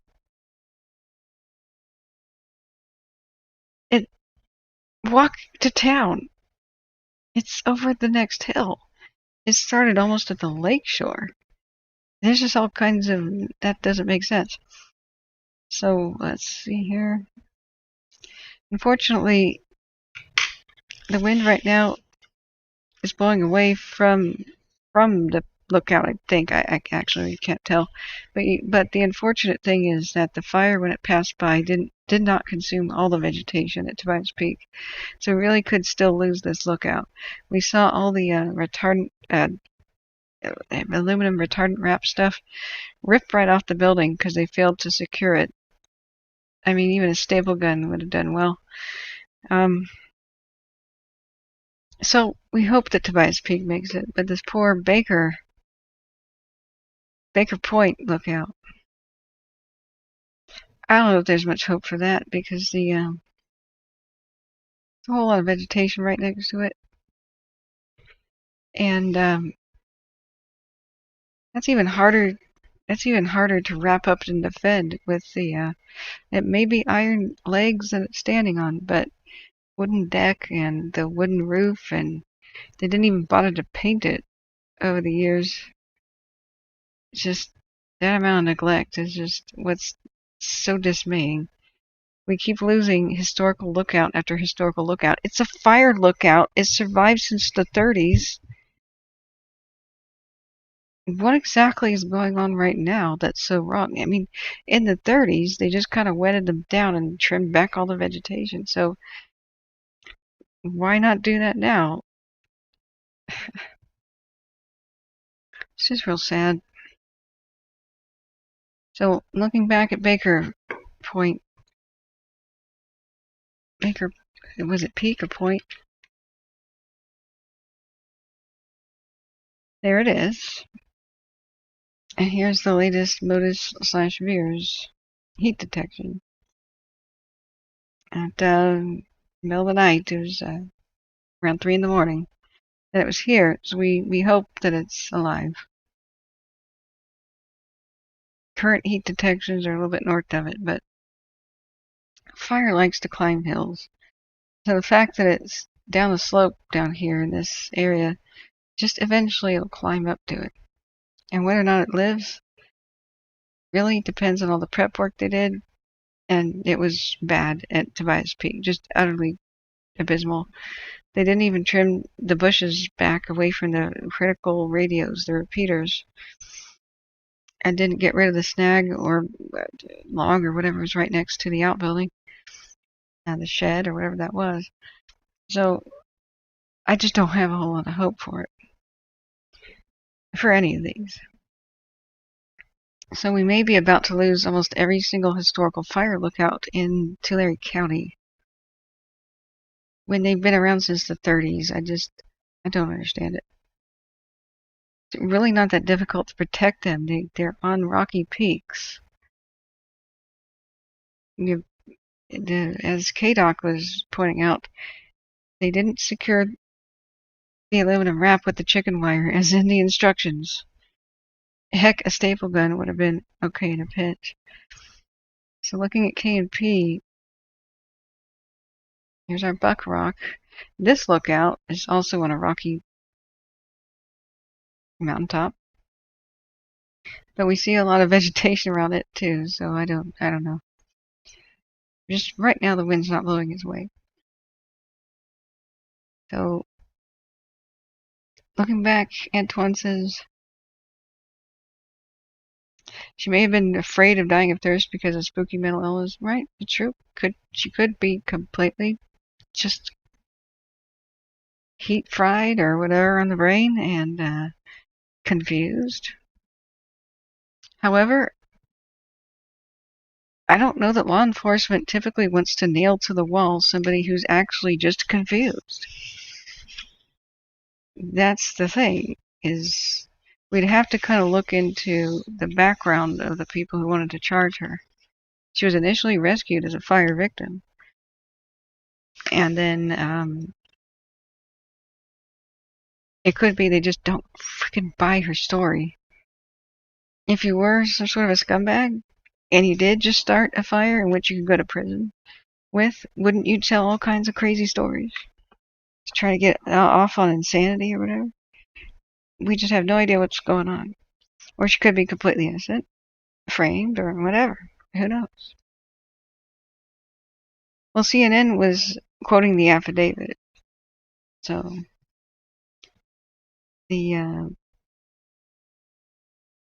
sure. Yeah, I can go ahead and check that, Sydney. We were going to watch a little bit of the beginning of the video. That might be very important to put in context kind of what we were seeing out of the K&P. Sorry, I missed the beginning. Did not know that it was on this channel. So let's watch the very start. We missed, I think, 26 minutes. So that'll give my throat a rest. I'm going to go get a snack. Here we go.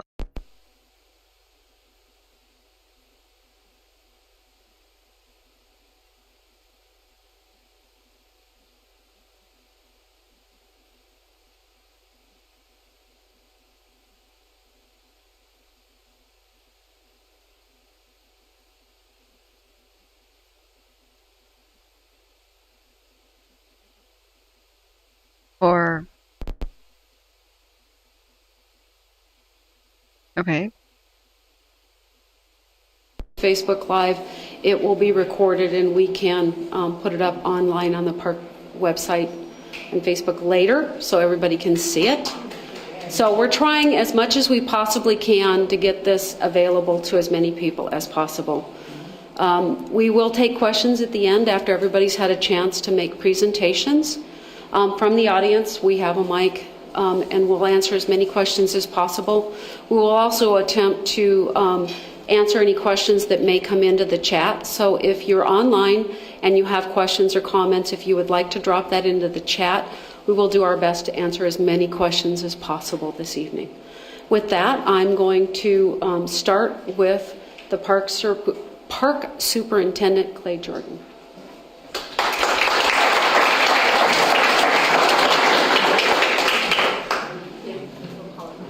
Okay, thanks, Carrie. You know, I like to wander when I talk and all this, so I'm going to try to discipline myself for the cameras and all that and try not to wander too much around. So I think I have met a great number of you now. This is our 5th public meeting, and as Carrie said, if I haven't met you yet, I am the superintendent of Sequoia and Kings Canyon National Parks. And I came on board last November, right on the heels of the SQF complex. So here we are, you know, less than a year later, and here we are again. And so I want to do something a little bit different than what we've done with the other meetings. So in each of those meetings, right, we get into the operations update and we work our way around the map and really get into the weeds of tactics and the actions that are going on around the map. And we've been doing that now for 4 public meetings, and we've been doing that for 2.5 weeks.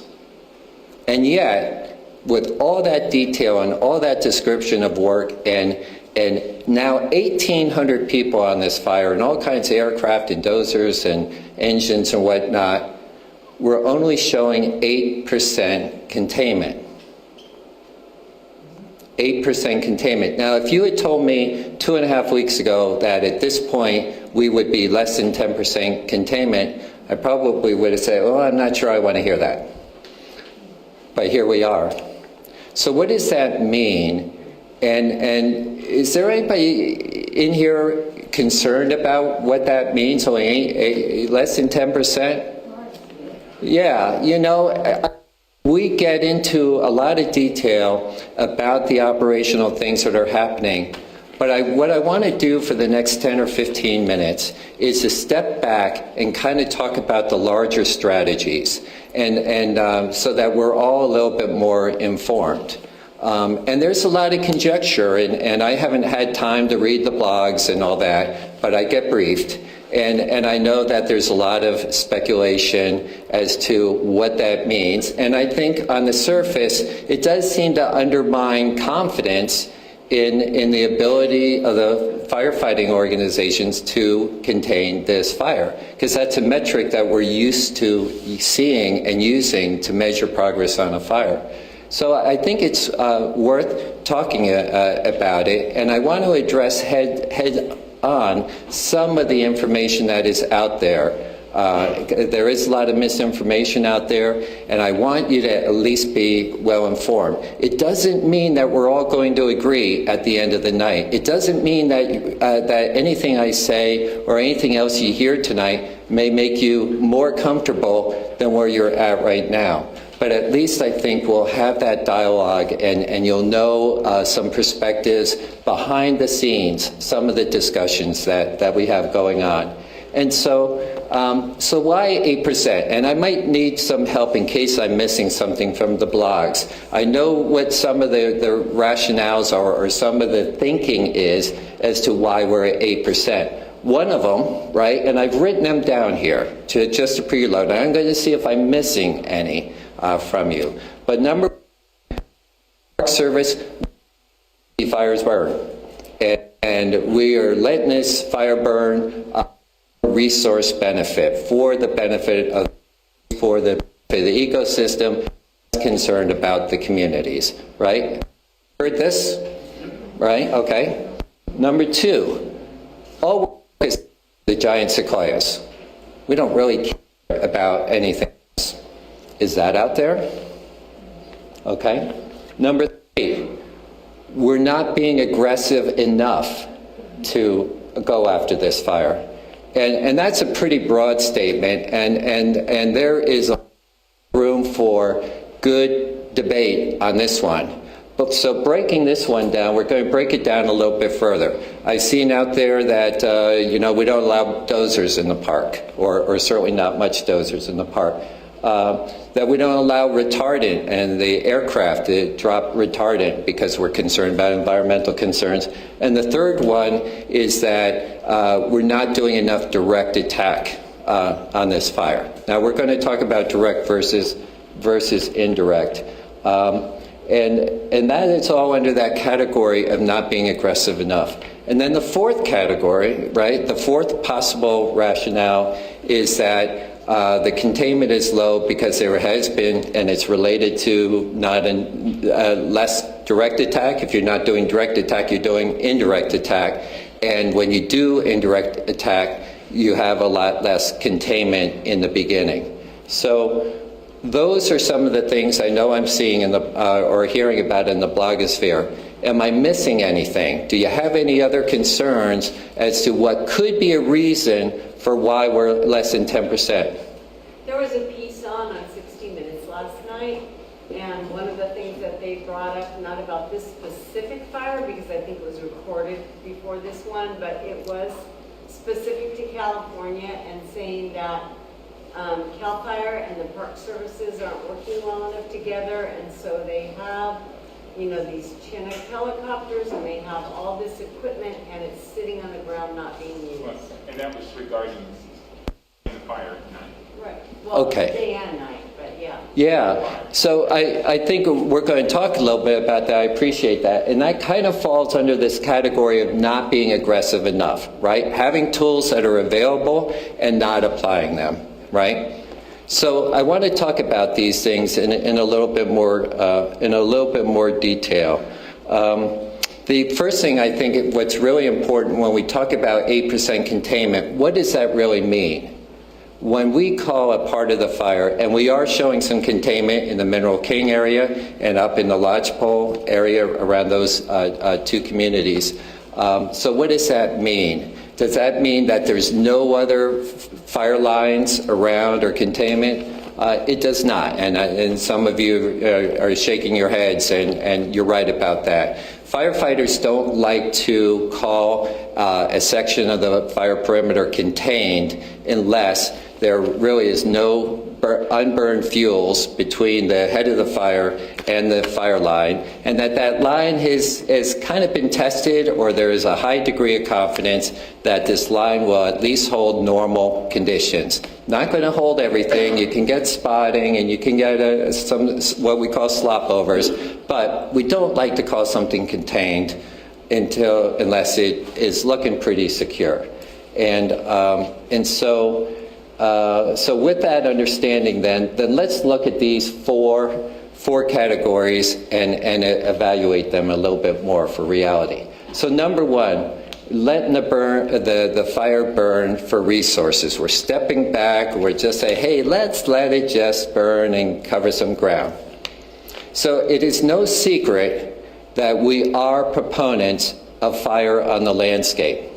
Okay, we need more fire on the landscape in order to prevent the conflagrations, in order to prevent the big ones. So that's prescribed fire, and we've been doing it here in Sequoia Kings Canyon since the 1960s, and it is the use of occasionally letting those natural lightning fires to be able to manage them, to be able to grow in a place.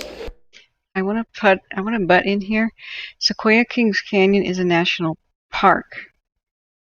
It is not a national forest. It's a little island within a national forest. So what national parks do, they have a different rule set on what they can do for fighting fire. BLM, Bureau of Land Management, Parks Service, the Forest Service, which is with the National Forest, and tribal land, and then other little agencies, they all have different rule sets on can they do prescribed firing. So the general trees are coming out ahead because they've had some prescribed burning. The Park Service was allowed to do that. The Forest Service sometimes is not allowed to do that. It's going to be a different thing. I want to make sure that Sequoia Kings is known as a national park. So I want to make that distinction. It's there's about 5 different agencies that overlap here.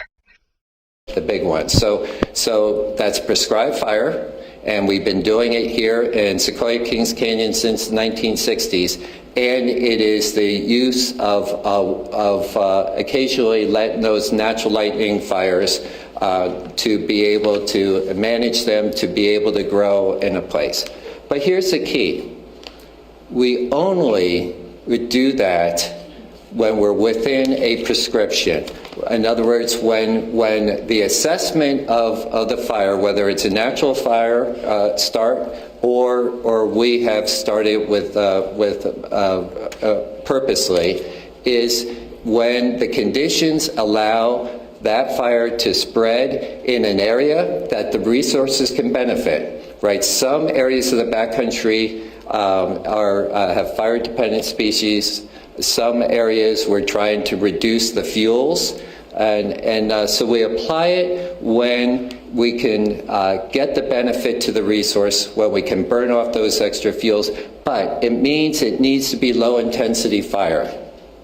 Low-intensity fire. High-intensity fire, number one, is hard to control, right, and poses a real risk that we may not be able to contain it. And number two, high-intensity fire kills the trees and causes really high mortality to the trees, including the giant sequoias, which is what we're really trying to protect. So this year, we have had about, I think, close to 20 fires in Sequoia and Kings Canyon National Park. A lot of them are back in the wilderness.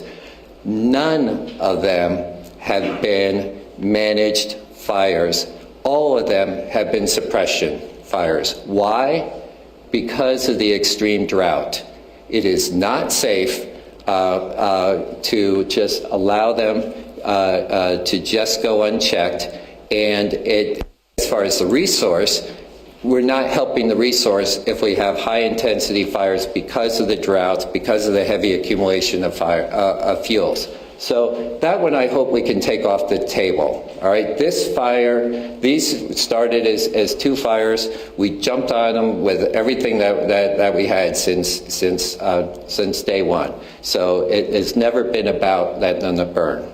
Okay, so if we take that off the table, focus on the sequoias. Well, I think I spoke to this, I think, at the last public meeting. And if you, obviously the sequoias have gotten a lot of national and international media attention. We've seen it. And at the national and the international, if you interpret those, you would get a sense that that's all the media cares about. Now, that's not true of the local media, right? The local media are our neighbors, and they certainly do care about the, covering the community protection as much as anything else. But you can easily get the impression that it's all about the sequoias from the Park Service perspective, right?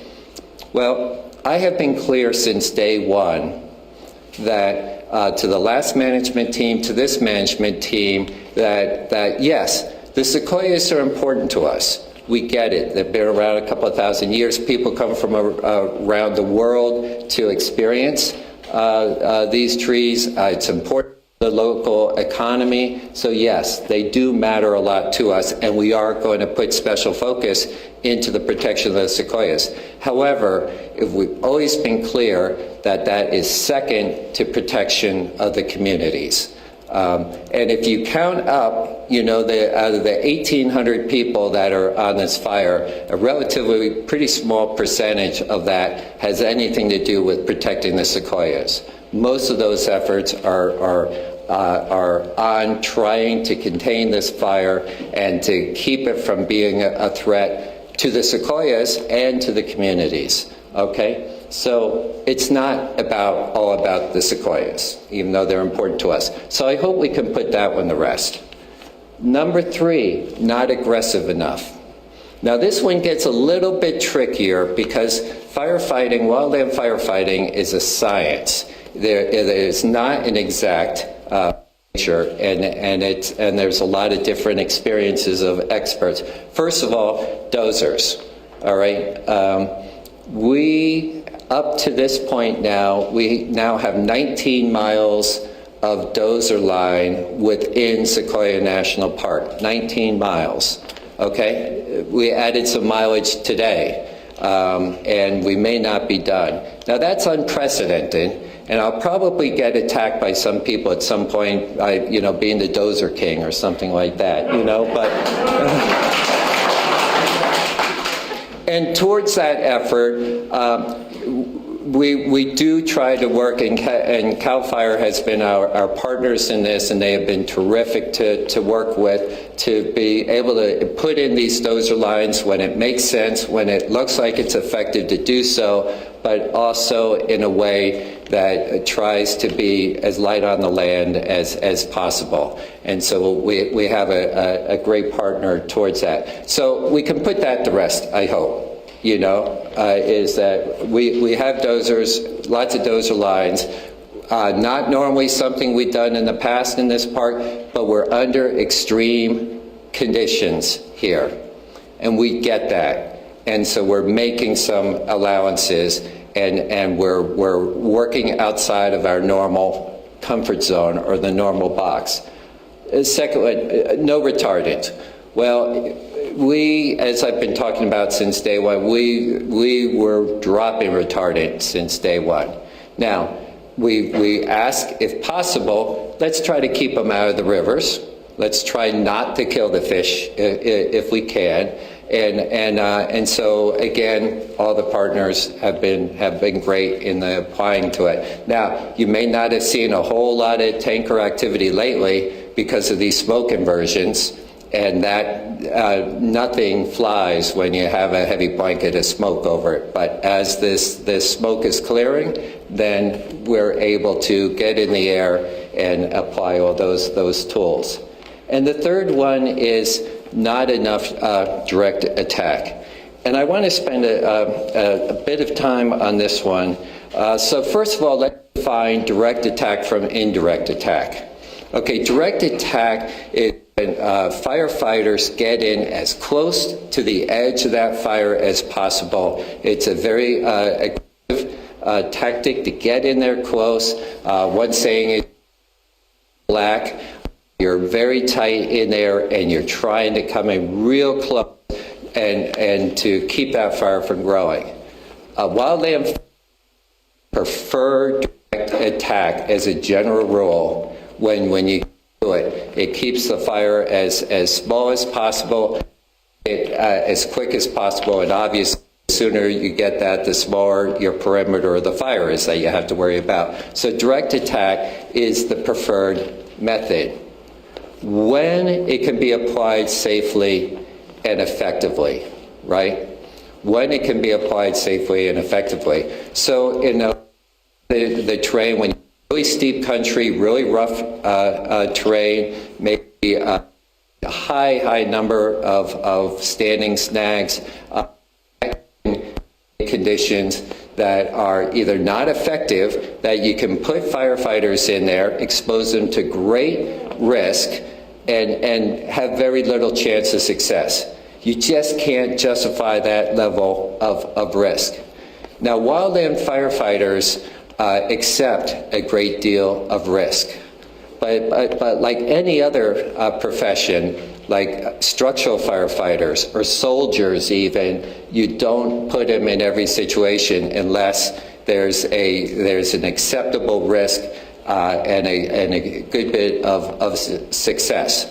So when you look at this fire area, a lot of this red, a lot of this country is definitely too steep, I think, by everyone's agreement to be able to go direct in large areas of the fire.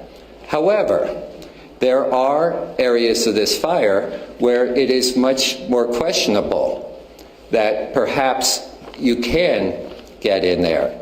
And so that is a matter of how much risk do you accept and how much benefit you think you'll get from that.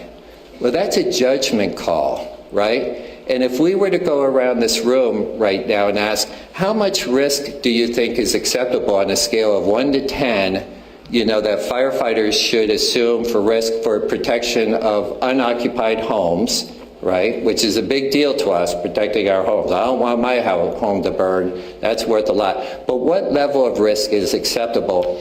I bet if we went around the room, we would get a difference in there. Some would say 7, some would say 3, maybe even 1 or 2. Well, even among firefighters, you have that difference of professional judgment in there. And a lot of it is based on the experiences that the firefighters have.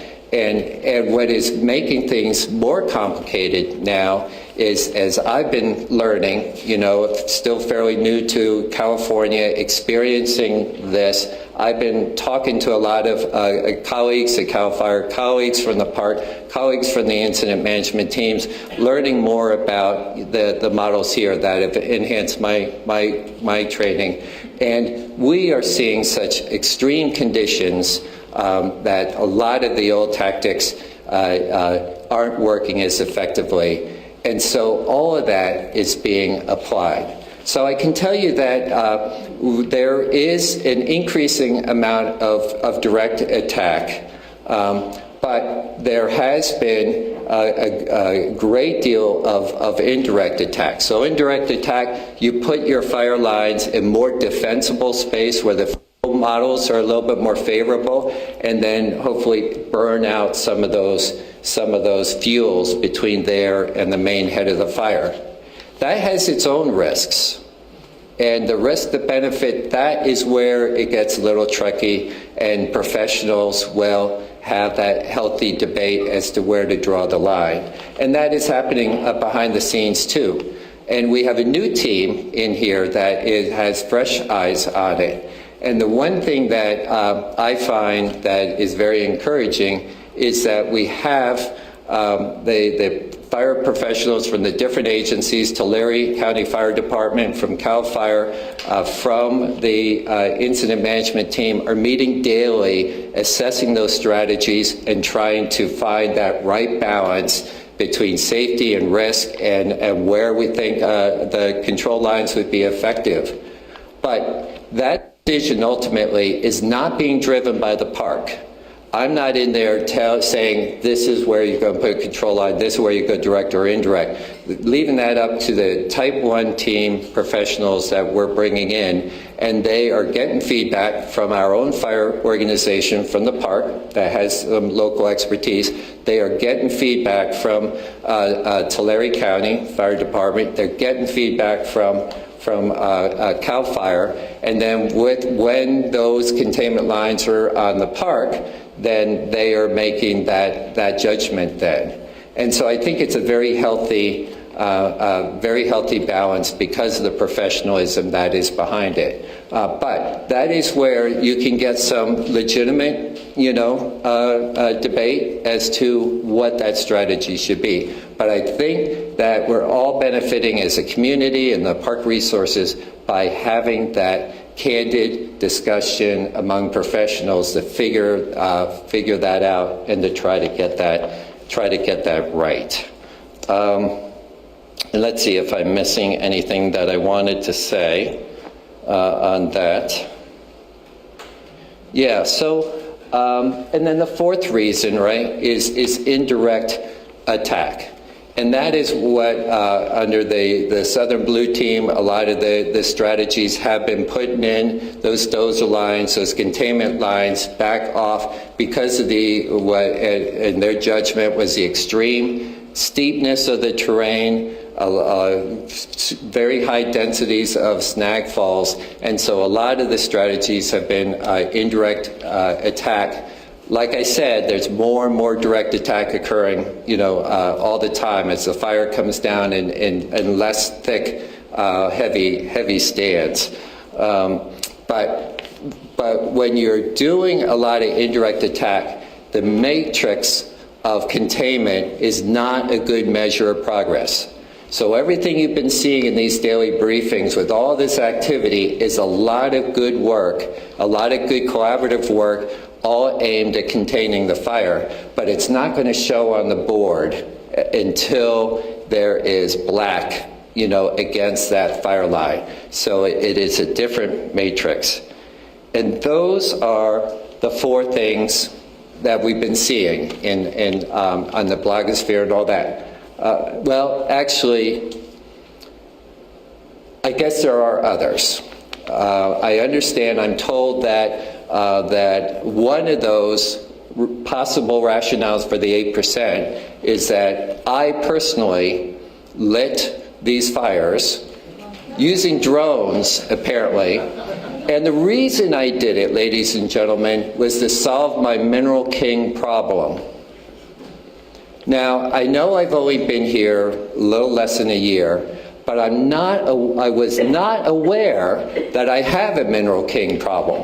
But apparently, not only do I have a problem, but I even found a solution for it. So there are some things out there, and it is a word to advise, and I really appreciate County Supervisor Larry McCarry, who's back with us this evening, in his impassioned speech about let's try to knock down some of the crazy dialogue. Well, it's nice to know that other people get weird accusations like that. No, the whole I'm a lizard person one I thought was pretty cool, but I can say I know him, he's also a lizard, and I vouch for him. But the Mineral King problem thing, that one's crazy. But yes, we are both lizards.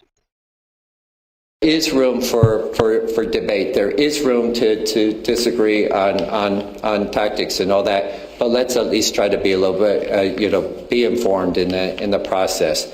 And with that, I'm really excited. The Southwest team has an incredible reputation. They're taking over. They're a new set of eyes on this fire. And with that, I think we're going to move to an operational briefing. But I hope this was helpful in at least seeing behind the scenes what we're kind of wrestling with in those very difficult decisions where lives are at stake, protection of the community, protection of firefighters, and it's not an easy decision. It's very stressful, and I just want to express appreciation to our partners with all the agencies for trying to tackle those issues in such a professional manner. So thank you, and back to Carrie.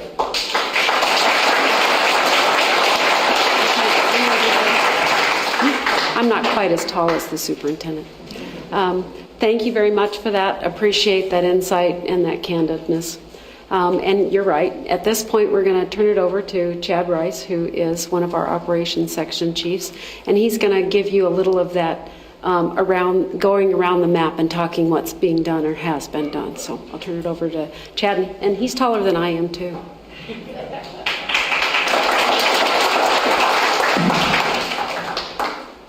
All right, good evening, everyone. My name is Chad Rice with your operational update.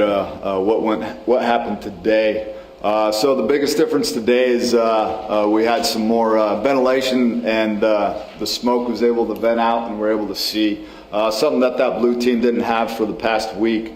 So we were able to gather a lot more information in one day and intelligence than they were able to see in several days. So again, this is our first operational period, so we gathered a lot of intelligence. That blue team, in coordination with CAL FIRE and the county, was able to really put a lot of big box around this fire. And as our intelligence improves and we start gathering more, that big box is going to be able to keep shrinking and shrinking and shrinking. So a lot of work from CAL FIRE, the blue team, a lot of that coordination we can just build on. So I'll start down here on the southern end. So the Mineral King Road, fire is backing down that really steep face where that really thick brush is. It's moderate fire behavior, really low intensity, but in a really steep piece of ground. So it is coming out of that timber, and we're still, the priority is to keep fire north of that Mineral King Road. That Mineral King Road is not a good place to fight fire, but that's our only option in there. So we're going to make a pretty good stand, but it is, I can't express how that road is not favorable to firefighting, to holding fire on, but that's our only option for a ways to the south. So that's the objective there, keep fire north. The crews in there are prepping that. A lot of CAL FIRE support with staffing in there, along with the federal resources in there. Coming along in Division Alpha, there's a big, it was really favorable today. Not a whole lot of activity, a lot of good holding that comes off this big ridge line that dives down into Three Rivers. Not a whole lot of activity. They didn't fly any aviation in there to support them because they didn't request it. The crews were staffing that and holding everything, and everything stayed to the north of the holding lines. Going into Division Zulu, that fire hasn't moved much in there. Well, at least that we haven't seen. It's really held up in some of that steep, rocky country, but there was activity as the sun was able to get that heating on those brush fields up there. So while we took a flight today, we were able to see little 1 acre pockets on those really steep faces, 1 acre, 5 acre pockets really start to come alive. And that's to be expected when that ventilation happens and the sun is able to penetrate and reach the fire. So there was a little bit of activity along this whole edge. It still stayed within our primary line right there. And when I say our primary line, that CAL FIRE division in there has primary, alternate, and contingency lines in there in those areas of high probability of success for the firefighters to keep fire east of those lines.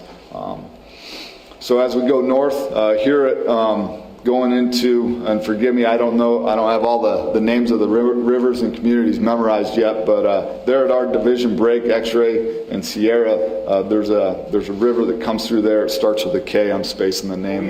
Cahuilla. The North Fork and the Cahuilla. So fire is out of the timber and backing. It was backing through that brush. and getting to some of that terrain that is more favorable.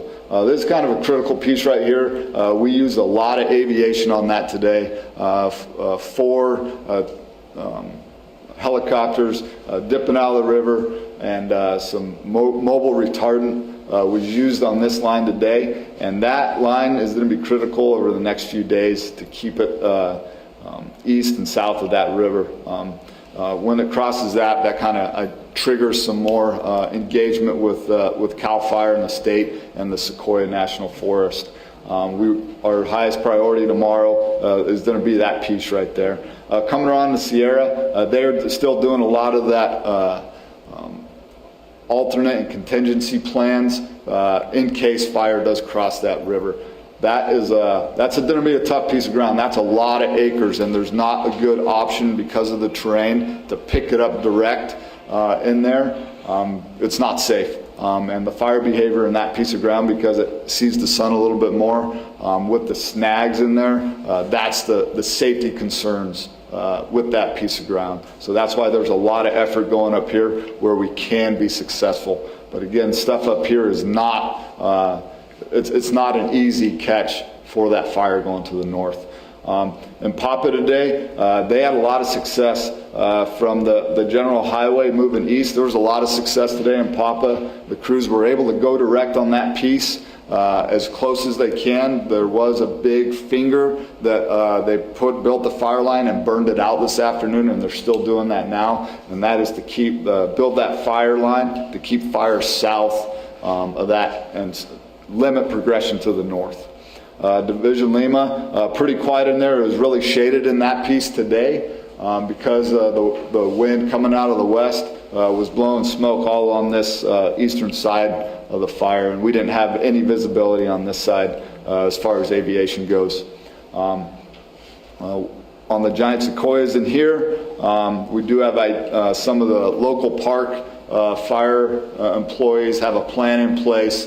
If the fire becomes more active inside the park, we have some trigger points to help protect that giant sequoia grove if needed. It's higher elevation, and given the weather that we're expecting this week, it's going to be improved conditions for firefighting. Down here, back into Division Charlie, most of this is unstaffed right now, just because the lack of values in there, and it's really inaccessible. So the focus, highest priorities is this Mineral King Road right here, monitoring fire coming off this steep country that you can see from Three Rivers, and then right here at that North Fork Junction is our areas of concern going into tomorrow's shift. Any questions? What's a snag? A snag is a standing dead tree. Thank you.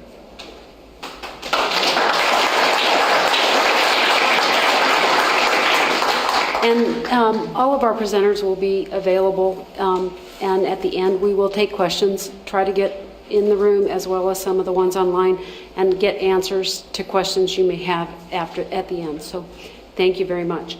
I neglected to say that we do have a sign-up sheet in the back. If you would like to sign up to receive the daily updates, if you're not already on that list, you may sign in at the back and we can get you added to that. But that's the only purpose of that, is if you want to be added to the updates. With that, we're going to shift gears a little bit, and I am going to invite, I'm trying to get these names correct, Charlie Norman, and I do not want to crucify this. Is it Tulare County? Okay. The fire chief from the county, and he's going to teach me how to pronounce it.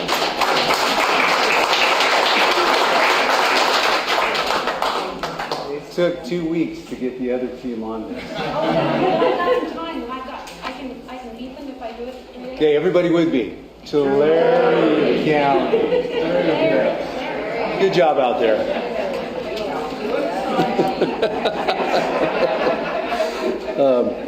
Thank you very much for the opportunity to speak. I'd also like to point out I have Division Chief Jeff McLaughlin, Captain Benitez in the back if you have questions. Very hardworking individuals. They've been here since day one. Thank you, guys. This is since September 9th when we had these lightning strikes. This has been a very, very unique situation in Tulare County. We currently have over 85,000 acres going on the Windy Fire that started on the reservation and starting causing some huge problems for us in the South County. So as with everything else in the state of California this summer, our resources are very thin. Our overall goal is structure protection. Within this, we work with the team. Chief McLaughlin and I've been in with Clay since day one. Obviously, September 9th, we had a lot of local fires that we were able to pick up pretty quickly. These two and the Windy Fire were not. Kind of our actions to begin with, we did do some structure prep in Cabin Cove and Silver City. We've since moved out of there. We need to get back into Mineral King when it's safe to do so. And we started structure protection defense in the Heartland area, and then working up there, we'll get that taken care of and prepped. And like I said, we have been in here with Mr. Ziegler and Clayton from the beginning of this. I want to thank all the local cooperators, everybody from the small cities in Tulare County to the big agencies, CAL FIRE, Forest Service, have all been with us in the same fight. So misinformation, just to talk about that, make sure you're getting your information from a credible source. Website, fire department website, incident website, Tulare County SO website, Tulare County Fire website, to just ensure that you're getting adequate information. Did you need me to cover the 4 bullet point format for the rest of it? Okay, I think you covered everything very well. Thank you, Clay. I'll be in the back to answer any questions. Again, resources in California are an all-time premium. We are doing, the Tulare County Fire Department has approximately 134 personnel. We have over half of our resources on these 2 incidents, so we're very well engaged. Thank you.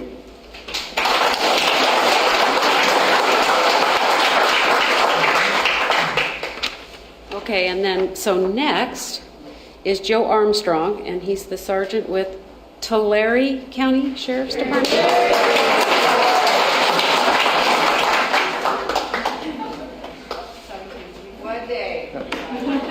Good evening, everybody. My name is Sergeant Joe Armstrong with the Tulare County Sheriff Office. I've been assigned to this detail since the 12th, since Sunday the 12th, involved with all the evacuations, involved with all the planning with.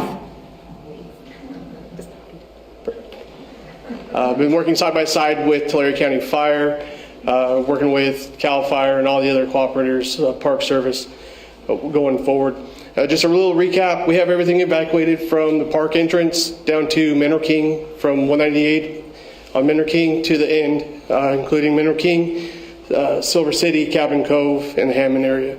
Once those areas are safe to repopulate, that's my plan. I've been talking with teams, trying to get them to come up with a time frame when I could do so. That's kind of where we're at.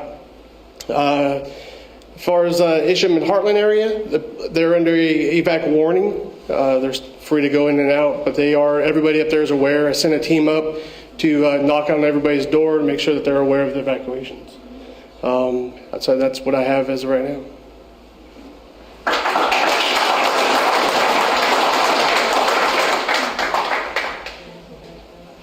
Okay, and then I'm going to invite Dave Bales, who's the incident commander of Southwest Area Incident Management Team 2 up, introduce himself, talk a little bit about why we're here, why we were ordered, and close out, and then we'll start into questions.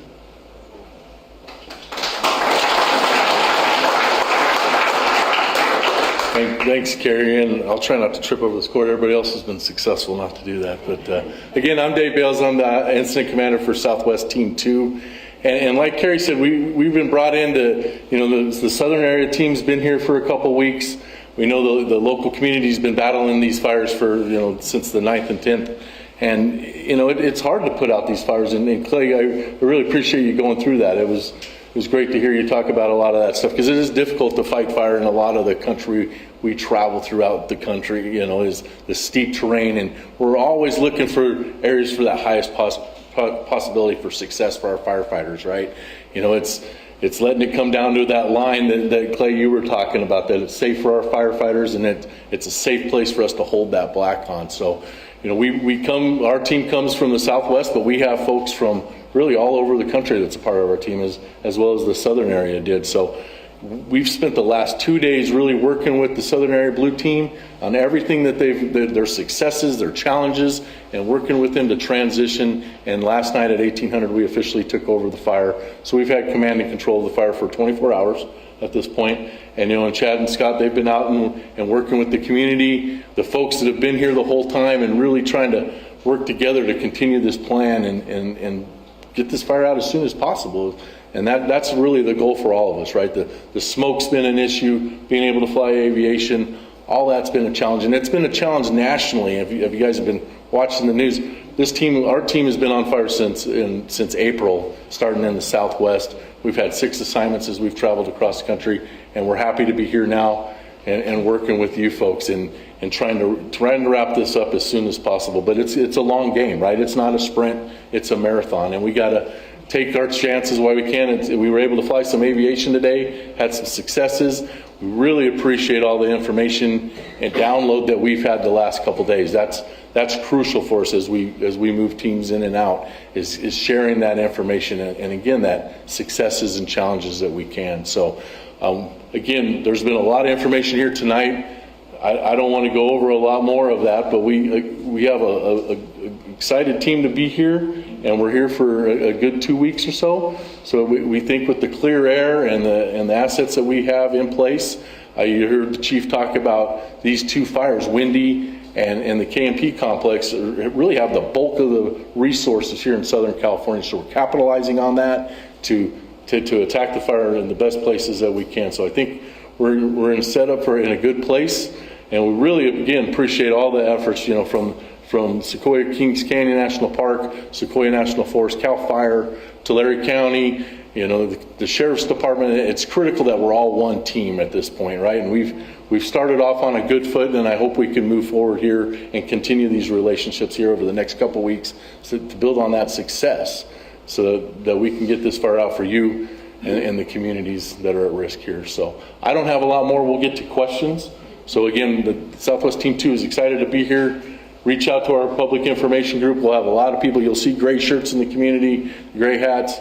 Reach out, let us know how we're doing, what we're doing, and what we can do better. So we appreciate that. Thank you.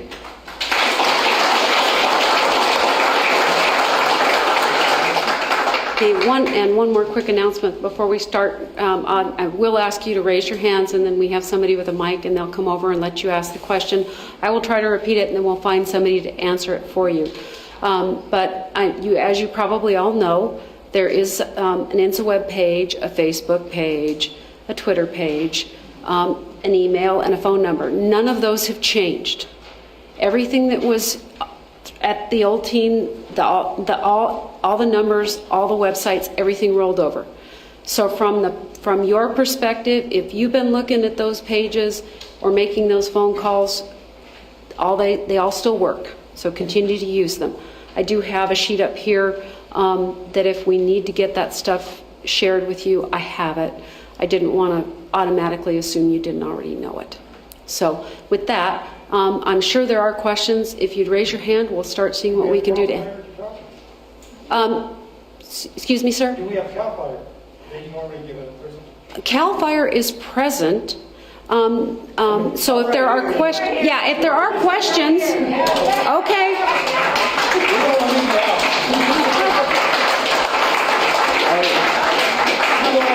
I appreciate that, sir. My name is Andy Turner. I'm the CAL FIRE agency rep, representing the department, representing your end holdings, your private lands, your livelihood, for your private properties. And as an agency, we've been advocating for you to get some more of that direct line that the superintendent was talking about. We've been advocating that priorities be made in the northwest and southwest corners of the fire, and we've been allocating a bunch of resources towards this. So as you get closer to a map and you see a spider web of dozer line out there, that's us. And our guys have dozers pushing 24/7, and we are putting line anywhere we can.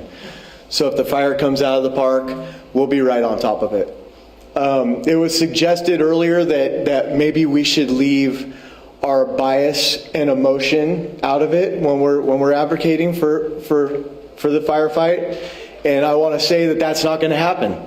I am extremely biased and emotional about these places where I've raised my kids, up in Silver City and brought them up to the mountains, and I don't want to see that stuff go away. So I'm going to continue to be an advocate for you, and together, it's going to go out. We're going to get it, and we're not going to go anywhere. So that's all. That's the end of my report.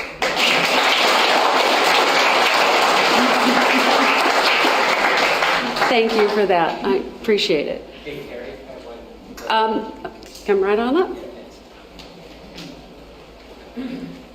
So earlier, Larry McCarry and district supervisors here. I also want to point out Shelley Abijan is here from Senator Feinstein's office, and she has been very much, we communicate all the time since the beginning. There's been a lot of support, always asking what kind of support do you need, and so appreciate you being here this evening, Shelley.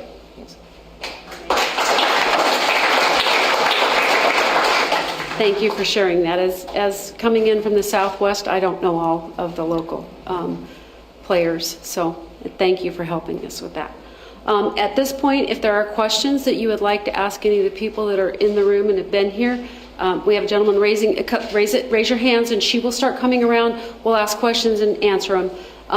If you don't want to hold your hand up the entire time, feel free to put it down, but as soon as we're done with that one, make sure it comes back up so we don't miss anybody. I'm just going to do, yes, the mic is working. Yep, good. Could you describe some of the alternate contingency lines near Three Rivers, and what would crossing Mineral Queen Road trigger? So I believe that's an ops question. The question, and I'm going to try to repeat it so everybody can hear it. If I don't get it right, please correct me. It was, your concern is about the alternate and contingency lines around Three Rivers, and you wanted to know what it would mean if the fire crossed Mineral Creek King Road. Did I get it correctly? Okay. Chad, I'll let you address it. So to answer the question about the alternate lines around Three Rivers, we'll have to get pretty precise on there, but there's multiple levels. We operate in the PACE model, primary, alternate, contingency, emergency. I would say in our PACE model, we have probably 4 to 6 layers of alternate before we go to contingency and emergency. So there's different road layers that have been reopened, primary dozer line, tied in with road systems, and when he referred to a spider web of dozer lines, imagine a plate of spaghetti going on the ground, and that's what some of them could look like in some areas. And to get real specific, we're going to have to get on the map, but just know that tying in road systems with dozer line, mastication line, the masticator, what'll do is piece of heavy equipment with a boom, with a drum that'll spin with teeth and really tear up some brush and tear up the ladder fuels to minimize fire behavior along a road system or a dozer line. So when we're talking about dozer line and prep and these road systems on these alternate contingency lines, that's what those look like. So I don't think you would get anything out of it if I talked to each one, but maybe afterwards you grab me or someone from CAL FIRE and we could get specific on those, but they are showing on the maps. If fire crosses south of Mineral King Road, and this goes with any of our alternate lines or our primary lines. If fire gets south, there's 100 different conditions what that fire could look like when it's coming across. If it heats back up and the brush wants to burn, specifically in Mineral King, when that brush wants to burn, it wants to burn and it'll go for a while. So it all depends on the conditions. If it's one rock that rolls across and fire does get established underneath it, if it's overcast, the crews, depending on the time of day, the crews could jump on it. If they have support from aviation, they could jump on it. If it's overcast and the fire behavior is mellow, they can gain access to it. If it's sunny and the brush wants to burn, it could be one little ember that gets across, and it could be several acres in a matter of minutes, and it could really be chasing some people, and that's where we'd have to back off and find some of those alternate contingency lines to corral it. So know that there is alternate and contingency being made south of Mineral, but it's the distance is quite a bit bigger than it is around Three Rivers because how steep those canyons are, how large those canyons are, and the bottoms of canyons is not where we have historically a high likelihood of success, but on ridge tops we do, and that's the problem with that Mineral King. It's all mid slope. You don't get to ridge tops until you gain a couple thousand feet of elevation gain. So that's the challenge moving south. Hopefully that answered that question for you.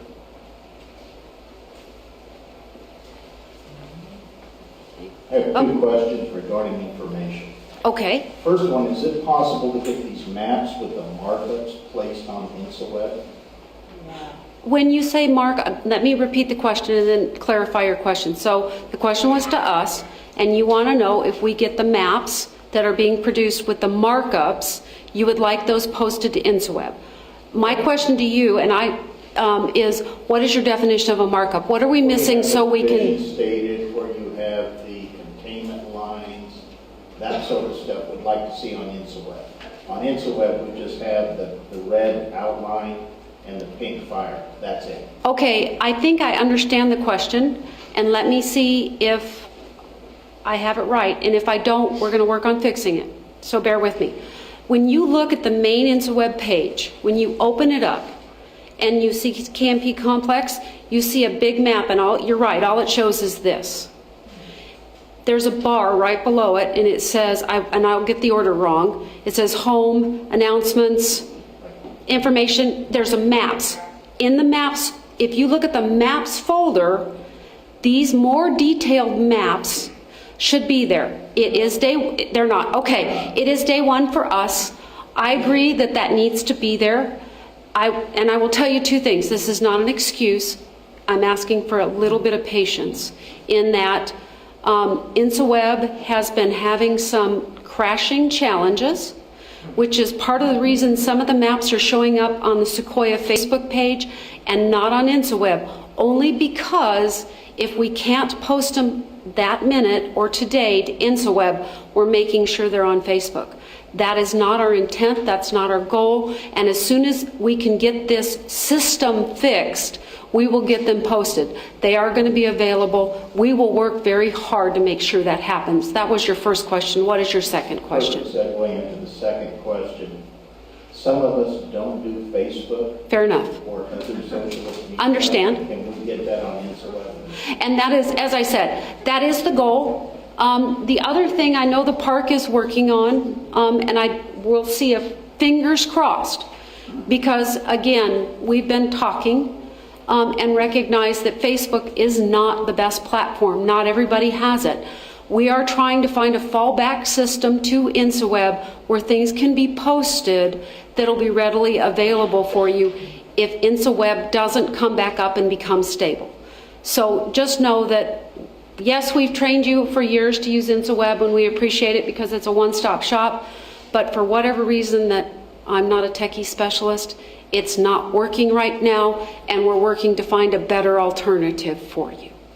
Okay? Put that information on InsaWeb so we can go to the new place? If we will put an announcement on there if we do that. If we have to go there, yes, we will put an announcement on Facebook.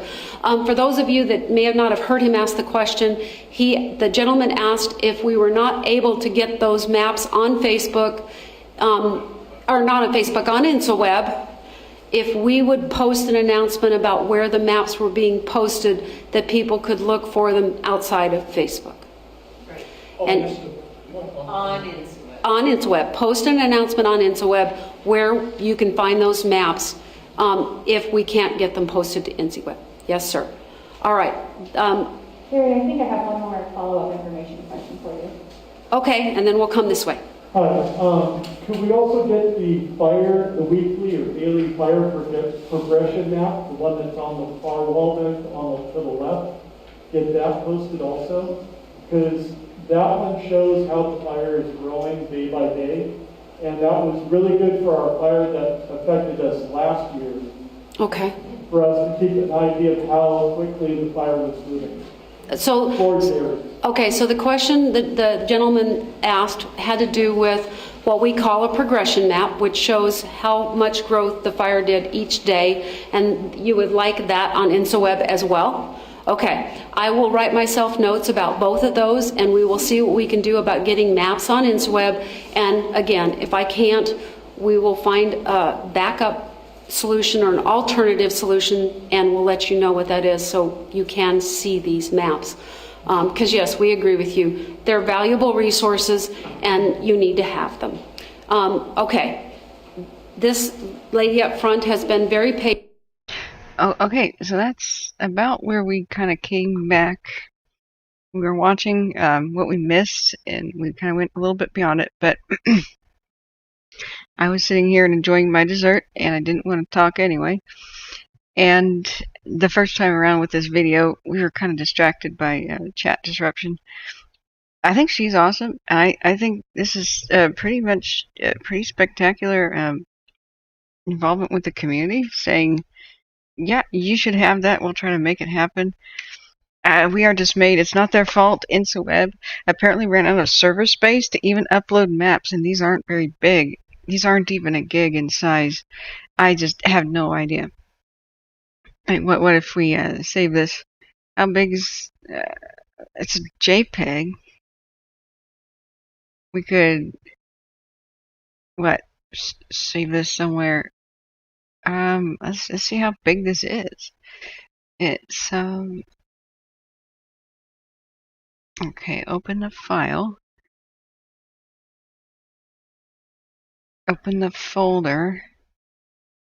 The size of the map that they want is only 7 megabytes. Holy crap! They could have. They could go to Weebly.com and make. It's a foolproof way to make a website. They could make that in about 2 hours and have that for the public.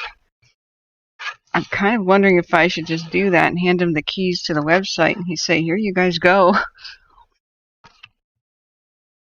But the feds not buying extra server space for what the public needs to know about where the freaking fire threatening their neighborhood is. What kind of cheap... I mean, it's not that expensive. What the hell's going on? I don't know what to say. So we have a lot of our cameras blown up.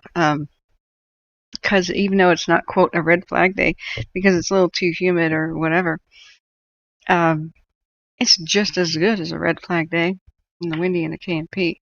And it is red flag day on the any fire north of Mono Lake, basically on the Sierras, which is the Caldor and the Dixie and the Rubicon and the Antelope, I guess, which is still out there. KDOC says they could also go to an outside vendor handling the government contract related to InsoWeb servers and have them ADD more storage capacity. I know there should be a red phone to the White House, so to speak, to get this done. This is why my channel exists. I can't believe it. You know, and they're saying, why is everything on Facebook? A lot of people don't have Facebook. That's why I'm here. That's why I'm showing you the Facebook videos. Why doesn't the media do it? That's why I'm here. They put the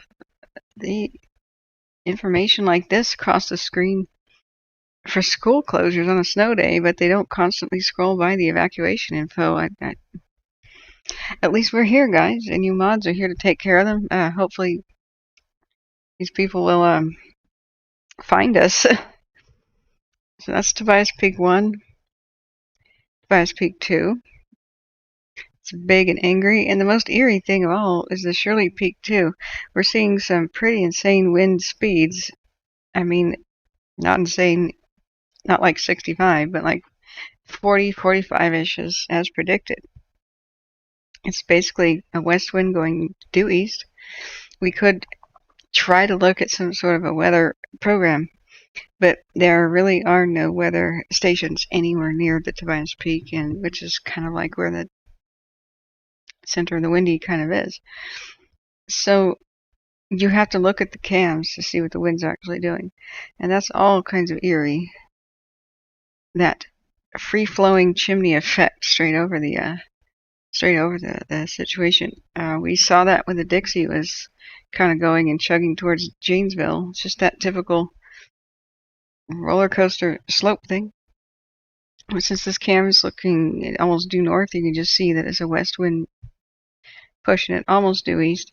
It could be of a slight southwest orientation, blowing it slightly to the northeast, northeast by northeast, but really it could change at any moment.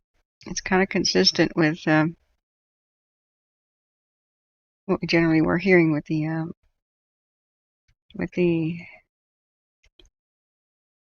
forecast. And for the first time in a long time, there's not that much smoke in the valley, and you could see this from the other cams you normally can't, like the Colville. And I'm kind of wondering if we could see it from Lake Isabella. But boy, that's a chimney effect right there. That smoke is getting pushed out, and new air is coming in. So for the first time, windy is slightly wind-driven. And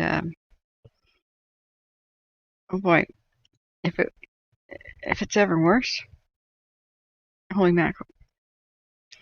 So it's getting all kinds of ventilation. Wow, now that's an eerie pink glow. This is Rocky Point too. And earlier a lot of the smoke was going due south. Kind of got stuck in the Kern River drainage and went, well, that drains to Lake Isabella, doesn't it? So at the very beginning, look at that. That is all kinds of terrifying for the Lake Isabella area, where you can, part of that is the sunset and the sunlight, part of that's actual just fire. These initial frames, you can see that that's fire behind the hills, and when it goes into infrared, you can see the heat from the smoke back there. It's Woodford Heights in the foreground, isn't it? They're probably just saying, not again, oh my god, because they were almost taken out by the French fire. So, yeah, we're dismayed. I mean, within about 2 hours, they could have everything they needed to put up. Yeah, in case anybody's wondering, AWS is Amazon Web Services. Yeah, anytime you want, you can buy server space from Amazon. You just whip out your debit card.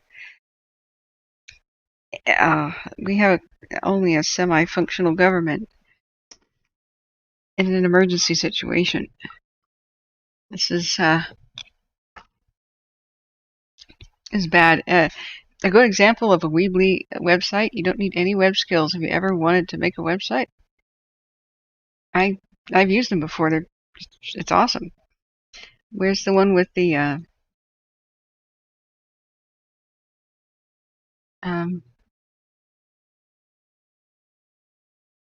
lookout towers? That was made with Weebly. It was just a fan website. You don't have to know anything about making a website. You can kind of drag and drop elements into place. There it is. This was made by Weebly before its lookout thing. Shows us that this poor lookout struggling for life, the Baker Peak one. You could not work like that. You could title it, instead of that, they could make a title that it's pre-made basically with a template. You just cross that out and type in, Windy Fire. And down here, instead of Butte County and Amador County, you'd have, Tulare. And then you would press on this. It would say maps, evacuation info, outlook, blah, blah, blah, blah, blah. You probably could build in about 2 hours a website better than InstaWeb. InstaWeb's kind of a mess. And like they said, it's been crashing. Really? Not only is there not enough server space, it's been crashing. Oh my god. So, yeah. Go to Weebly.com, Weebly. I don't have they're not paying me to say this kind of thing. I actually just like their services. It's just a pretty cool website. Anybody who ever wanted to reach anybody on the web, you could just make a website in like 2 hours. They're pre-made. And all you do is, like, choose background image. And, well, here's one with a lookout. It'll say, here's a box for typing in the title, and you just type in your title. And it'll be like, here's a menu. How many of these do you want on it? You're like, 1, 2, 3, 4, 5, 6. You know?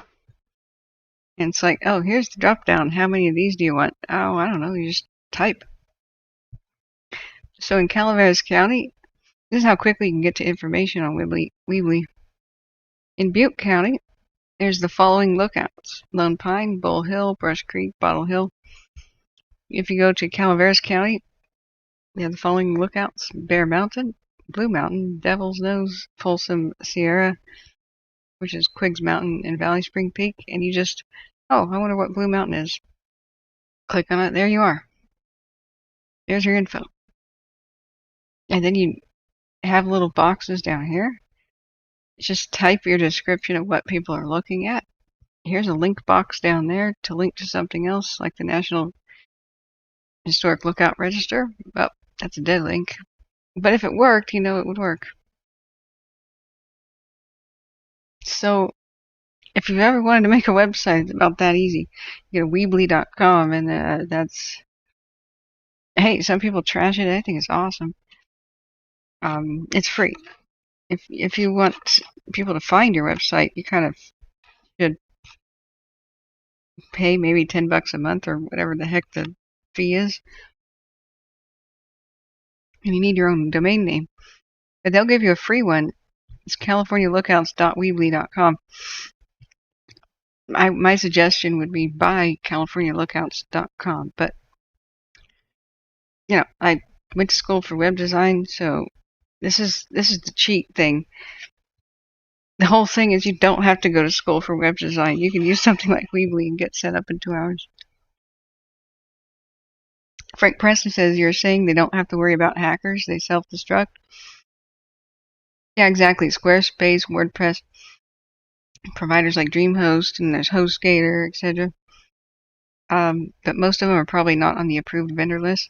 Hell, if we made it, I would just say, give it to me, guys. Just upload it. There's nothing that says, you know, they could be hamstrung like that. They could not. It could be that Weebly is not approved as something to put a government thing on. Well, we could set it up for them and tell them, hey, nothing says you can't share these maps with the public. Here's the FTP. Put it on my Weebly site and disperse.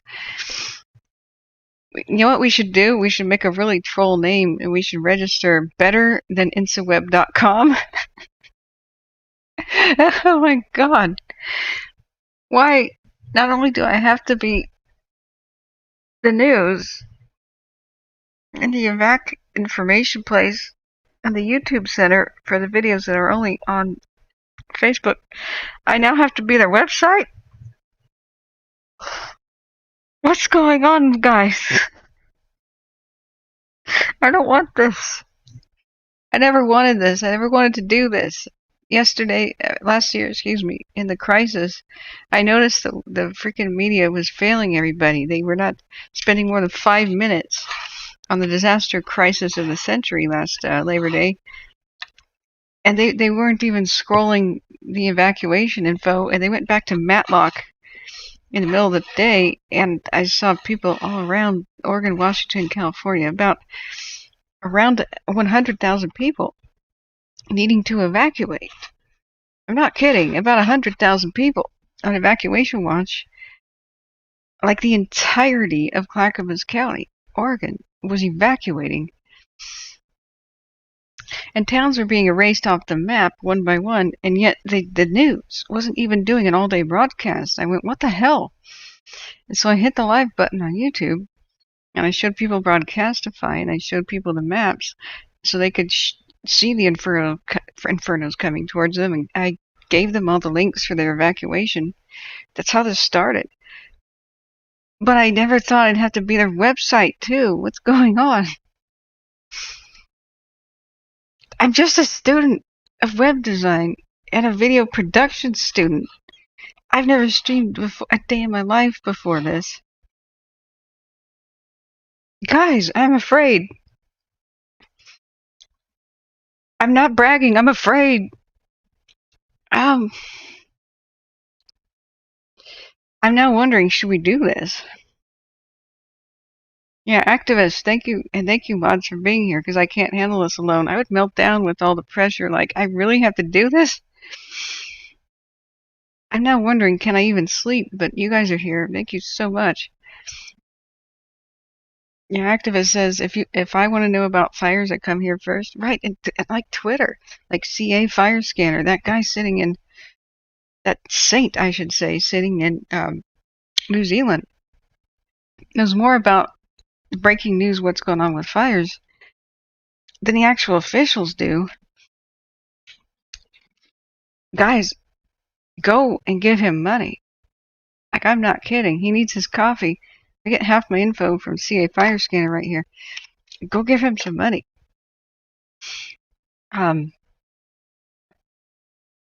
He's on the opposite time zone. So in the middle of the night, he's tweeting all night stuff. And he's got the, that has 4.6K views. I should have made that time lapse and put that on my Twitter too. But, you know, he's there constantly explaining what's going on. So like 2 hours ago, he tweets, minimal fire activity report on the Dixie, Fawn, Monument, River Complex, and McCash, with the latter three all receiving light precipitation today, with more expected overnight. Dude, he's got everything you need. He will tweet pretty much everything we need. And it's like him, some other awesome people on Twitter, like Jericho and Sarah Luna, doing citizen journalism. Zeke Lunder, Daniel Kearns,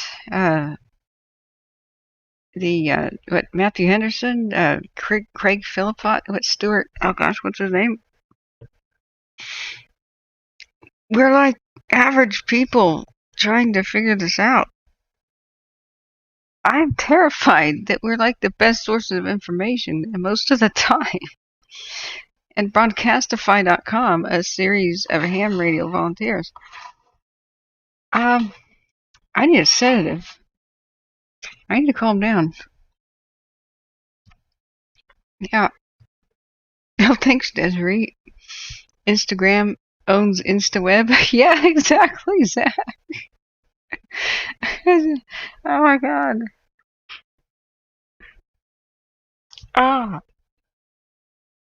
Okay.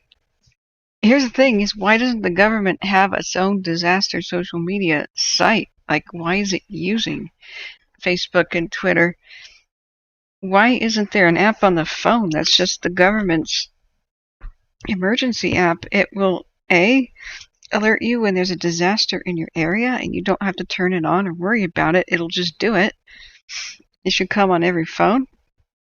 I mean, hell, Facebook comes on every phone, and Amazon, and some sort of a stupid iHeartRadio app, and but there's no government emergency app. And B, it should be the only thing you need. It's just on your phone, and there's a website version. And that's it. One evacuation map for the country, considering all fires. It's just, that should be it. And any time that they release anything, it should just come to your phone and tell you about it. And if you're deaf or blind, then it should speak to you. Or it should vibrate to get your attention. and you should see the sign language interpreting, and it should automatically translate to whatever language your phone is set to. This is kind of standard for a lot of apps and websites. And then there should be social media where you should have a question and you just type it in. And if it's already been answered, it just kind of shows you. And if it hasn't been answered, then they get back to you within 3 hours. And somebody should be live there all the time to figure out that info. There'd be a lot less panic. Like, they used to shut down the they had on the Dixie East Zone, they had a lovely information line, but it shut down at 8 p.m. and 9 p.m. is when these winds that were very similar to what we're seeing, in fact, almost exactly what we're seeing, blew the fire over the escarpment at 9 p.m. and there was nobody to call. There's a penguin show in Australia every night, and experts are standing by to answer all your questions about the penguins. Why is that not a here for fire? Yeah.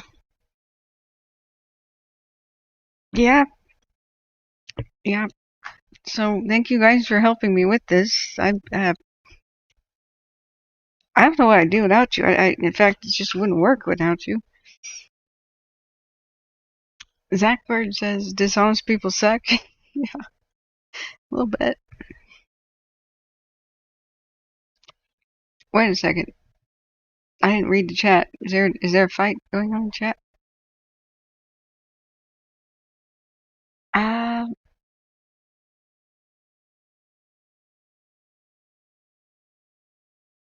Okay.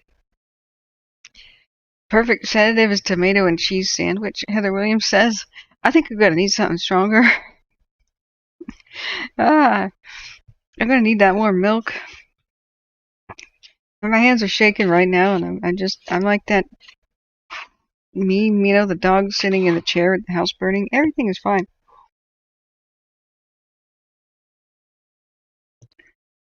Whose house survived the fire? Whose house survived the fire? Oh, are we talking about PLC there? Yeah.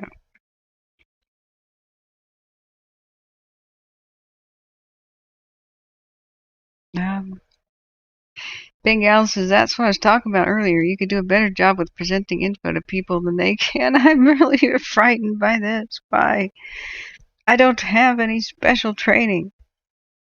In fact, my voice sucks so much, I was going to pay people to narrate my history videos because I don't like it.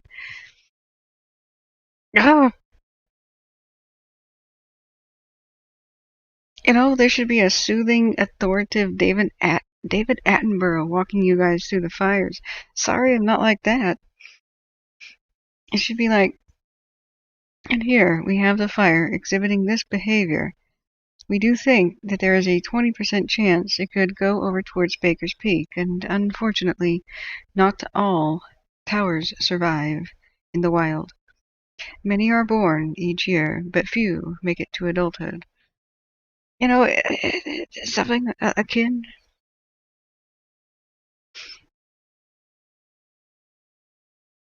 But most importantly, what would be best is if we had a connection to the boots on the ground who could tell us the straight dope. That's why Daniel Kearns was and is so good. He knew his backyard, and he would dial up on the phone his friends on the fire line and say, hey, what's the Dixie like? And he knew that Greenville was vulnerable. I didn't. Because he knew the people expressing grave concerns about the Round Valley Reservoir lines not holding. And he disagreed with the sheriff repopulating. And I hadn't heard of him soon enough, and I regret deeply not saying, guys, this local firefighter says Greenville's vulnerable. That's what I'm terrified about. I can't speed dial somebody on the ground and know what really is going on. What is the real status of the lines? That's why they should be doing it. Oh, okay. So, Tyrion says I changed my Facebook settings to public and share with everybody. Share with everyone your channel along with other resources, and then I changed my security back to posting to chosen friends. Thank you. Yeah. But good night, Tyrion, if you're off to rest. You must sleep and rest so we can continue giving your computer and camera a better chance. You can carefully place info. You create info and put it in the hands of people who use it widely. Yeah. Yeah. Yeah. So let's look at the other cams. Boy, even Tahoe's looking a bit on the frightening side. We can't really see anything that's going on at Shasta. It's just, it's hidden. That's great. Shasta looks better in a lot of places. There's raindrops on the Susanville cam. Yeah. Now let's look at, I was hoping East Quincy got some rain too. That's where the rain was supposed to go. Easy Ridge cam is dark. I like that. No fire to see. Cool.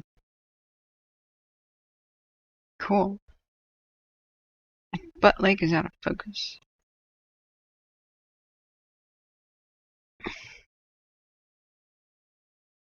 Desiree says, and here we have the great Friel de Rennes. No, Heather, these fires don't have me shaken up. The fact that I'm the resource for them every once in a while hits me, and I just, you see, now there's extra pressure. They can't upload maps to people. So I'm doing this, like, oh my god. Now I think I may have to build them a website and ask them to send me their maps, because InstaWeb is full. The official government website for the fires is full. They didn't pay their bill for the servers or didn't expand them, so they just explained to the public, you can't have any more maps. The maps of today, see, these are the ones of yesterday. The maps of today, you can't have yet because InstaWeb is crashing and they don't have enough server space to put new maps on. They have to delete something from the past, which is not good. We want to have an information. We want them to keep everything from the past as an archive, so we know what the heck the fires did. That's how you prevent rumor about what happened in history. Is you have a good archive, and you say, when somebody says, well, you know, such and such fire was started by lizard people, and you say, no, it wasn't. Go back to InstaWeb, and it shows the origin photo of the. Hey, where is it? And they go, see, it's a cover-up. And then all you have to do is put your head in your hands. In order to know what fires do, you have to study them. Therefore, you have to look back at the past ones and what they did. Okay. You know, I'm going to definitely take a sedative now and go to sleep. These fires are nuts. Let's look at, I'm kind of concerned about Caldor. Now remember, as long as this Sierra Tahoe thing, which is whipping in the wind with 65-mile-an-hour wind gusts, I mean, I think what we're seeing probably is some occasional 65-mile-an-hour wind gusts, especially looking north of 50 over there.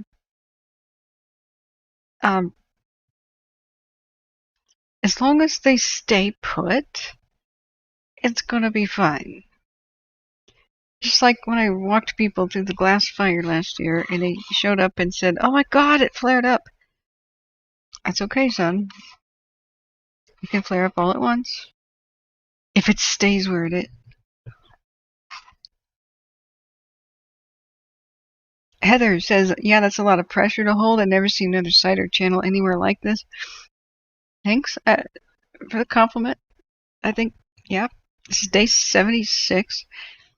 Day 77 is tomorrow. I try not to crack up, but I just realized that almost all of my waking hours since July 14th have been looking at a fire on this screen. and or dealing with the chat circus, the rest of my time is spending time on the lesser days hanging out with you lovely people and having a blast, but trying very hard to forget fires. Rob Langsdorff says they just have to stop having new fires. Yeah, yeah, that would be good. I'd like to rest. But look at the camera just whipping around. And we're watching that thing. Remember, Sierra Tahoe is at such a height that occasionally clouds are what are going by. That's what you see. It's actual clouds.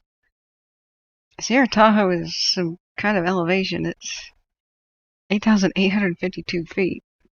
So if you're wondering if that's smoke whipping by here, like in the foreground, it's actually just clouds going by.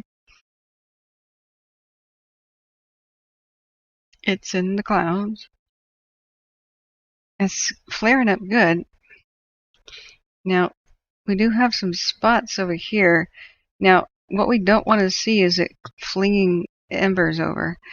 But remember, that is the Desolation Wilderness. It's a good speed bump for Tahoe.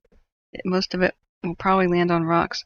Even if it hits vegetation, is less likely to start a new fire in the cold, more humid situation. But the wind makes it much more likely to throw a bunch of embers over that direction. So there's like a double-edged sword here. There's a reason it's a red flag. Heather Williams says, yes, it's a huge compliment. I don't think many would have the patience and would actually keep up with it during your off time. You might think about training someone to help. Yeah. Yeah. But I was thinking about this. Somebody with real fire expertise, like a retired fire chief or captain or somebody like that, definitely should be speaking and talking about stuff. They would have to have good communication skills and no life whatsoever. Just be able to sit down and, for the duration of a fire, just talk people through it. They'd also have to have extreme vocal cords and be able to speak for like 10 hours straight while I'm asleep.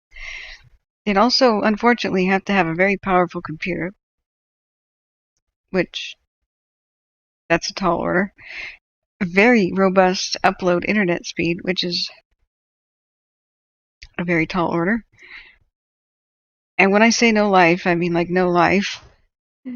I barely fit in emptying the dishwasher each day. Sometimes I don't.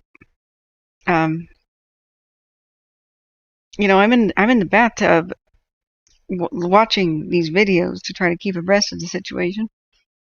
Kind of peeking past the shower curtain while I'm shampooing the hair. And then half the time I'm getting out and get in front of the mirror and, oh man, I forgot to rinse my hair. Okay. Then the next set of requirements is know how to use all the maps and the tech. Know how to tweet and share links and stuff. Also, knowing how to set up OBS, Open Broadcaster software, that'd take a long time. It's a really crappy program to learn how to use. It's really bad. They'd have to set up their browser, probably upgrade their video card, which you can't buy right now. So having somebody with that kind of knowledge with all these things at once it's a taller and taller order. It'd be easier to get a game streamer, but do they know about fire? Does any gamer out there know enough about fire and the fire history to be able to talk about this region with any kind of authority?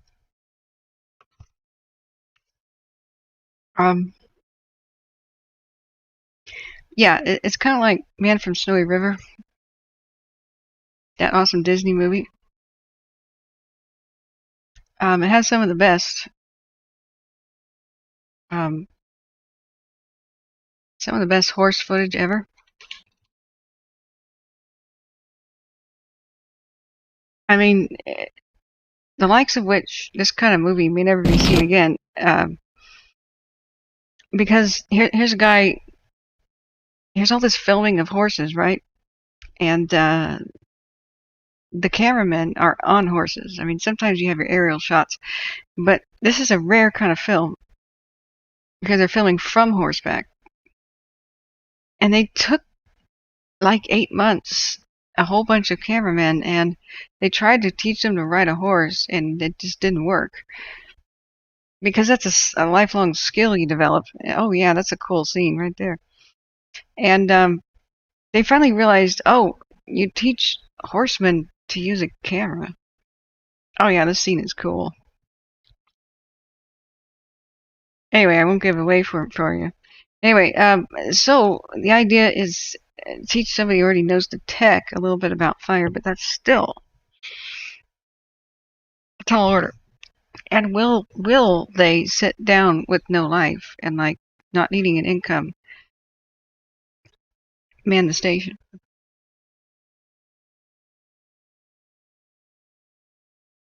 Yeah, Demonic Sippy has said, lived in Cali most of my life, know the area well, also have a good PC, but a crappy video card because you can't get them. You're still using a 1060? Oh, I'm so sorry, Demonic. We should go rob a bank. You know, we would just show up like dressed up like banditos and say, I'm sorry, we don't really want to commit this crime. Very sorry.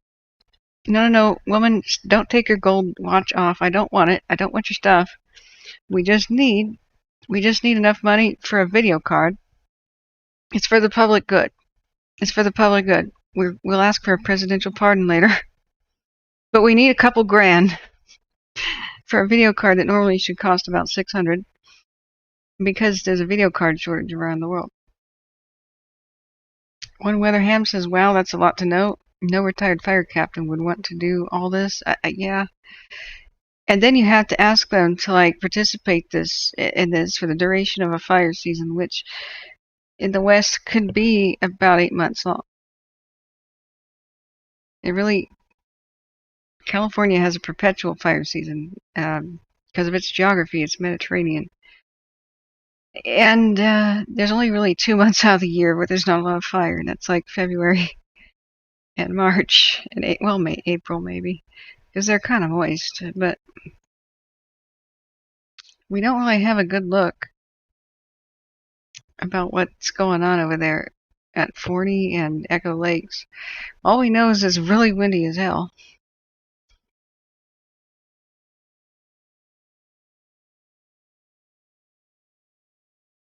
Heather Williams says, "'Cause we're saving lives," as I run out the door. Yeah, that's the idea. You know why I can't be a bank robber now? Everybody knows what I sound like. Dang it. I'd have to use one of them voice changers. Give me your cash. Thank you very much. Sorry, this is for the public good. Give me your cash.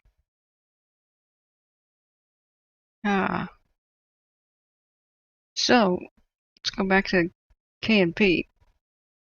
But I'm really thinking about it.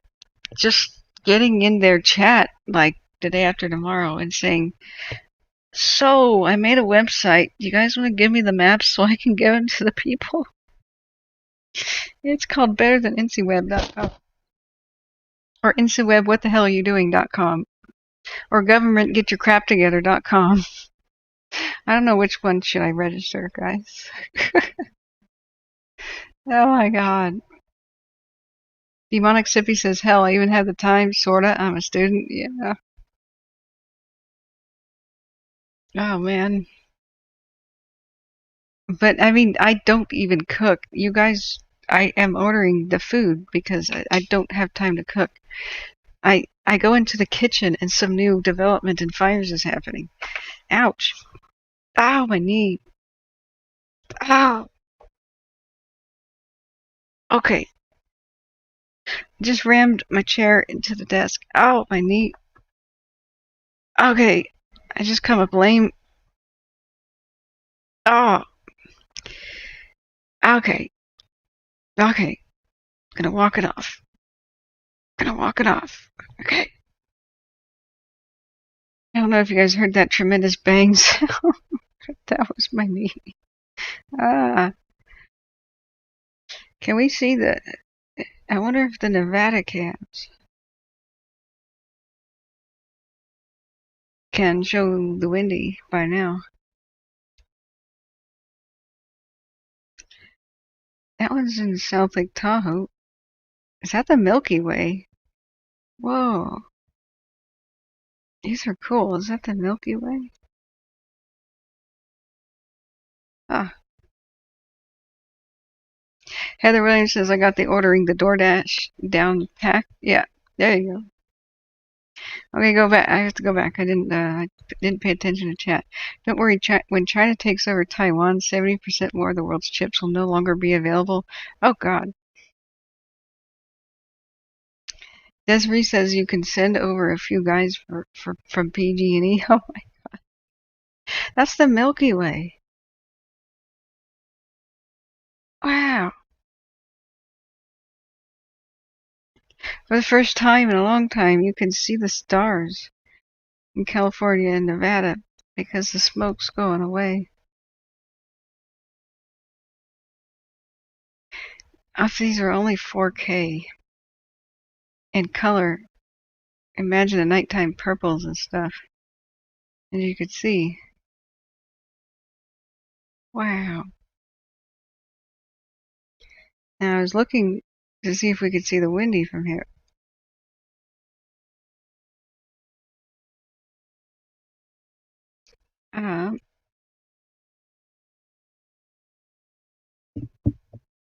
Well,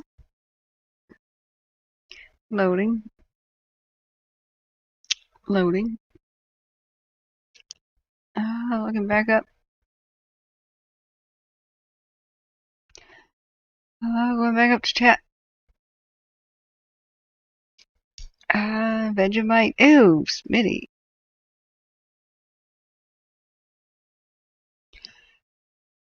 Yeah, thanks, K-Doc, for the links, too. Oh, man. Okay, I guess this isn't going to animate.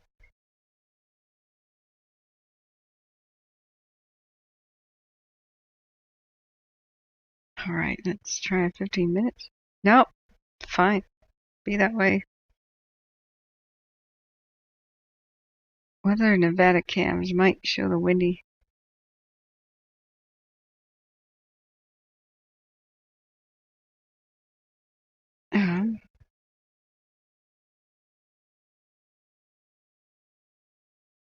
Polanka.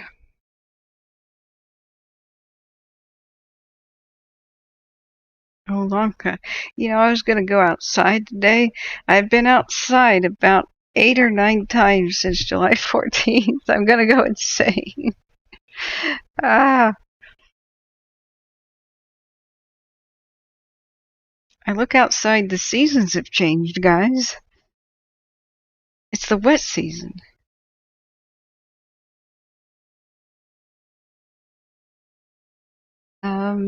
Going back up to the chat.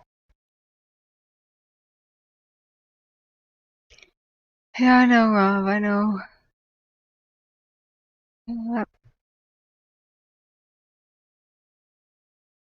Okay. Let's see what's going on at Tobias Peak. We have, well, you know, wow, we can see it all the way from the Breckenridge camera, which is almost due east of Bakersfield. This is seeing the windy from the south. Let's do a 6-hour. Oh, God, I'm sorry, guys. I didn't realize it rotated like that. Okay. I'm just going to roll with it.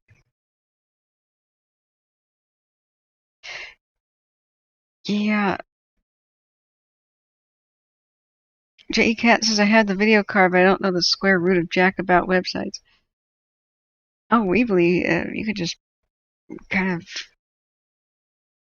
of... I'm serious. You could just create that in 2 hours by playing with it. I'm sorry, I'm letting it animate because we have to do that in order to go back in time to look at the frames that show the windy. That is all kinds of eerie. You can see the west wind just roller coastering over the tops. And so just like they were saying, the peaks are going to get most of the activity. The wind is high altitude.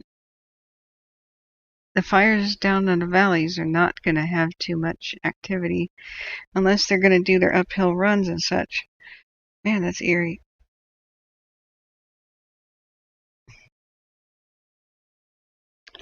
And they're backing and flanking a rollout, which is, well, just kind of rolling down a hill, debris on fire, and backing down a hill by just sort of going downhill.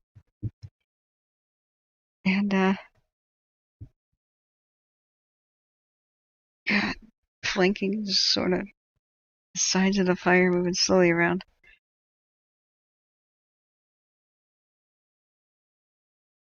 Rocky Point 1. We don't really see it on Faye Ranch, whatever that is. You guys, I actually am swooning right now. I've been awake since 1 a.m. You spin me right round. Oh, yeah. Activist says as long as I have chili, cheese, corn, chips, and popcorn, I can get through anything. Is that the secret?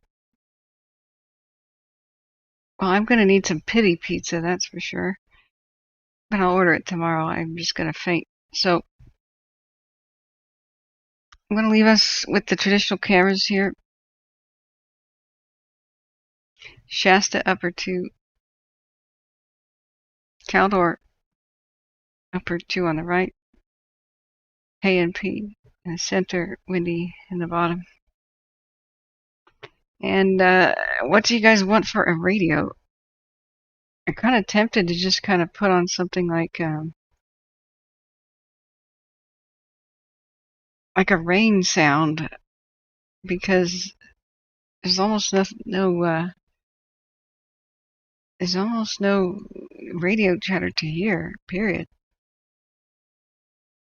I could put on Caldor, I suppose.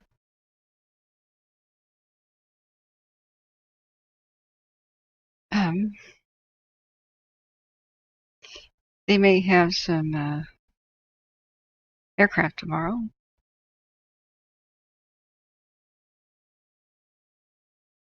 What do you think?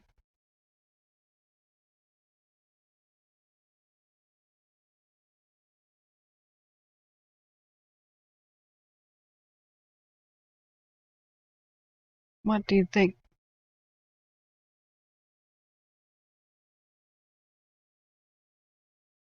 We've got El Dorado County Wildfire Ops or Caldor Fire Ops, both of which has one listener.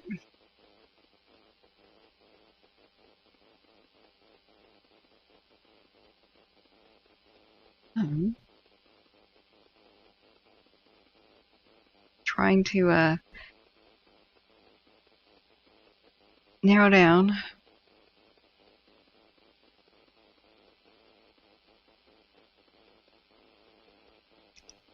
some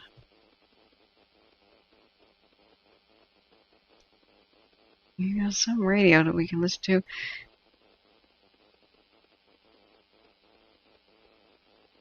And I gotta close some windows. And well, I'm just gonna have to hope that the that I don't lose power again or internet.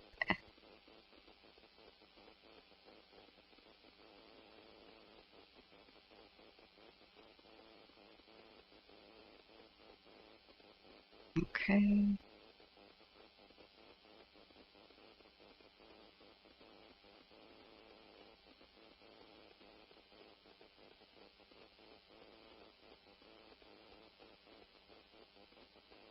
Right, there's that. And big country dreams will stay with you.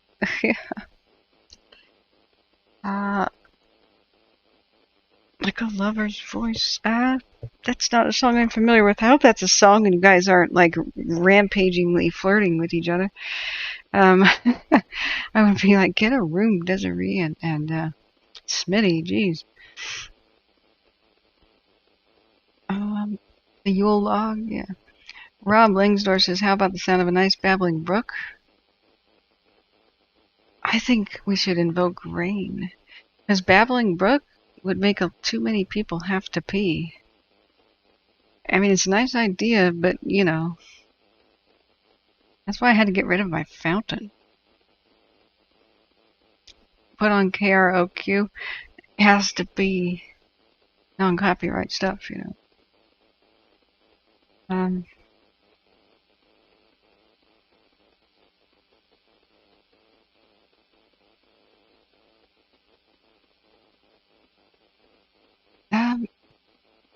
Why not the rain? It's what I like.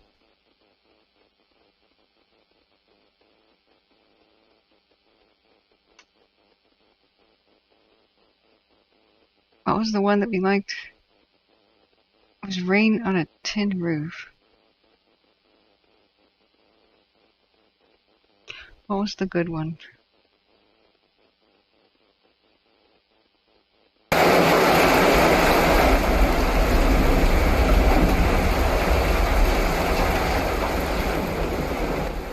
Nah, we don't want the thunder. Something nice and easy.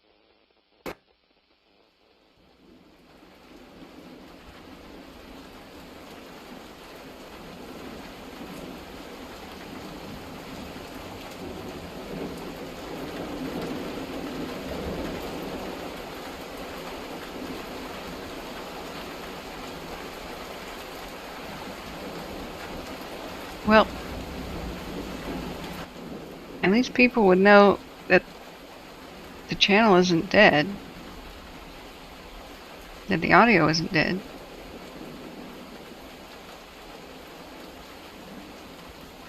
It's a song, Big Country's Big Country. They're Scottish. Nonsense. Everybody knows Scots don't do country music. What do you think I am? Some kind of a fool?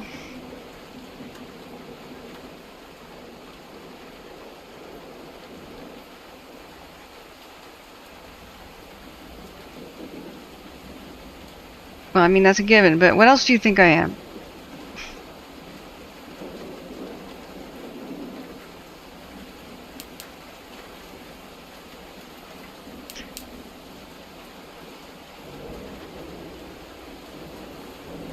All right.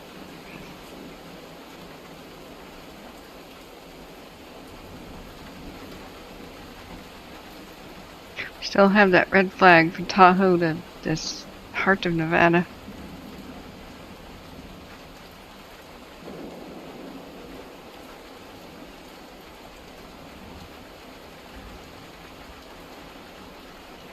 Got to untweet some stuff. You know, I'm looking again at the heat detections. There's really nothing to report. They're active but not moving somewhere. That's a great blessing.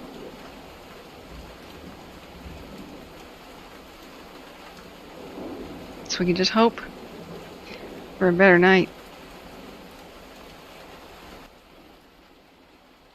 than they expect.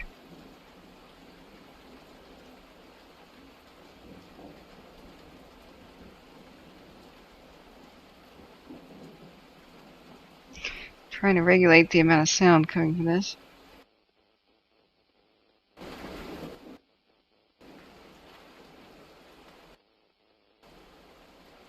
It's kind of loud no matter what I do.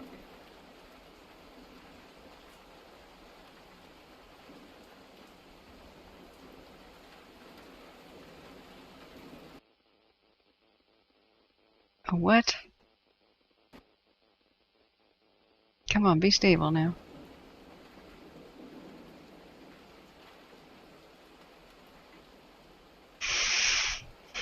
Okay. I have to make sure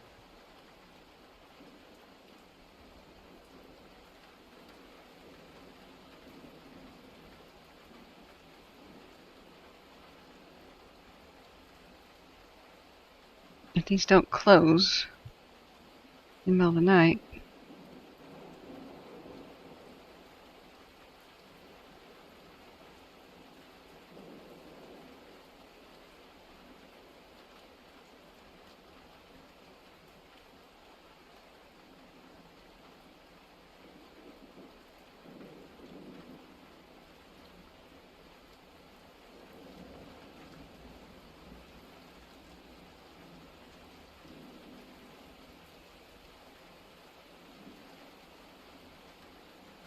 Okay.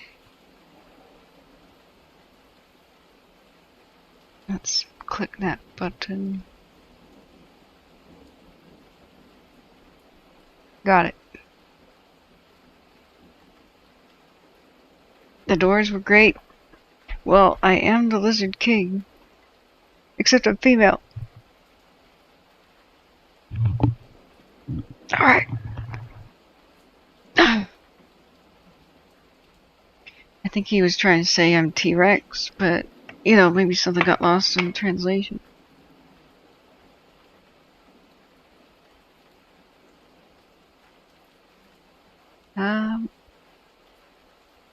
As always, the option to play the National Weather Service radio.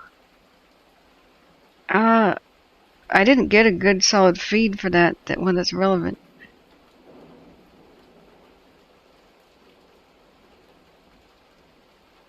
Yeah.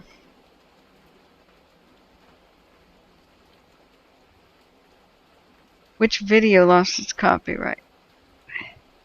I'm trying to go to sleep. That's one of the cardinal sins of the stream, is people coming in there saying, oh yeah, get your rest. And I go, yeah, I'm going to sleep. And then they say, but have you seen this thing? You understand, I'm Kathryn the Curious. You understand what that does. All of a sudden it's 4 in the morning and I've been looking at YouTube. And I say, what have you done to me? Why? Alright, friends. I'm going to sleep. Thank you, mods, for holding down the fort. Thanks, Smitty, for volunteering, and others. Salute. I'll see you when I wake. Hopefully we have a better night than forecast, and we'll find out in the morning how this crazy night of wind went. Thank you all for being here. Thanks everybody who donated to keep this alive. This is the end of day 76 of my stream. Madness is now confirmed, but I'll hopefully recover. And good night, guys. See you in the morning. Stay safe. I love you. We'll see you then. And remember, once you've done everything you can do, you've done everything you can do. And since you've done everything you can do, just relax. And go to sleep. Good night.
Battalion 64, Conair 1 out, Cal Court.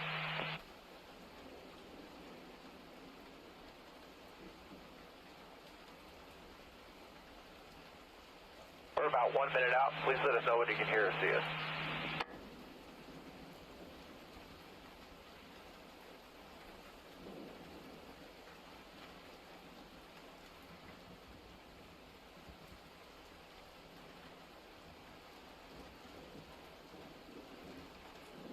Battalion 64, Conair 1, is there any update on the patient? We copy 230 pounds, gunshot wound to the right scapula from the back. Anything else?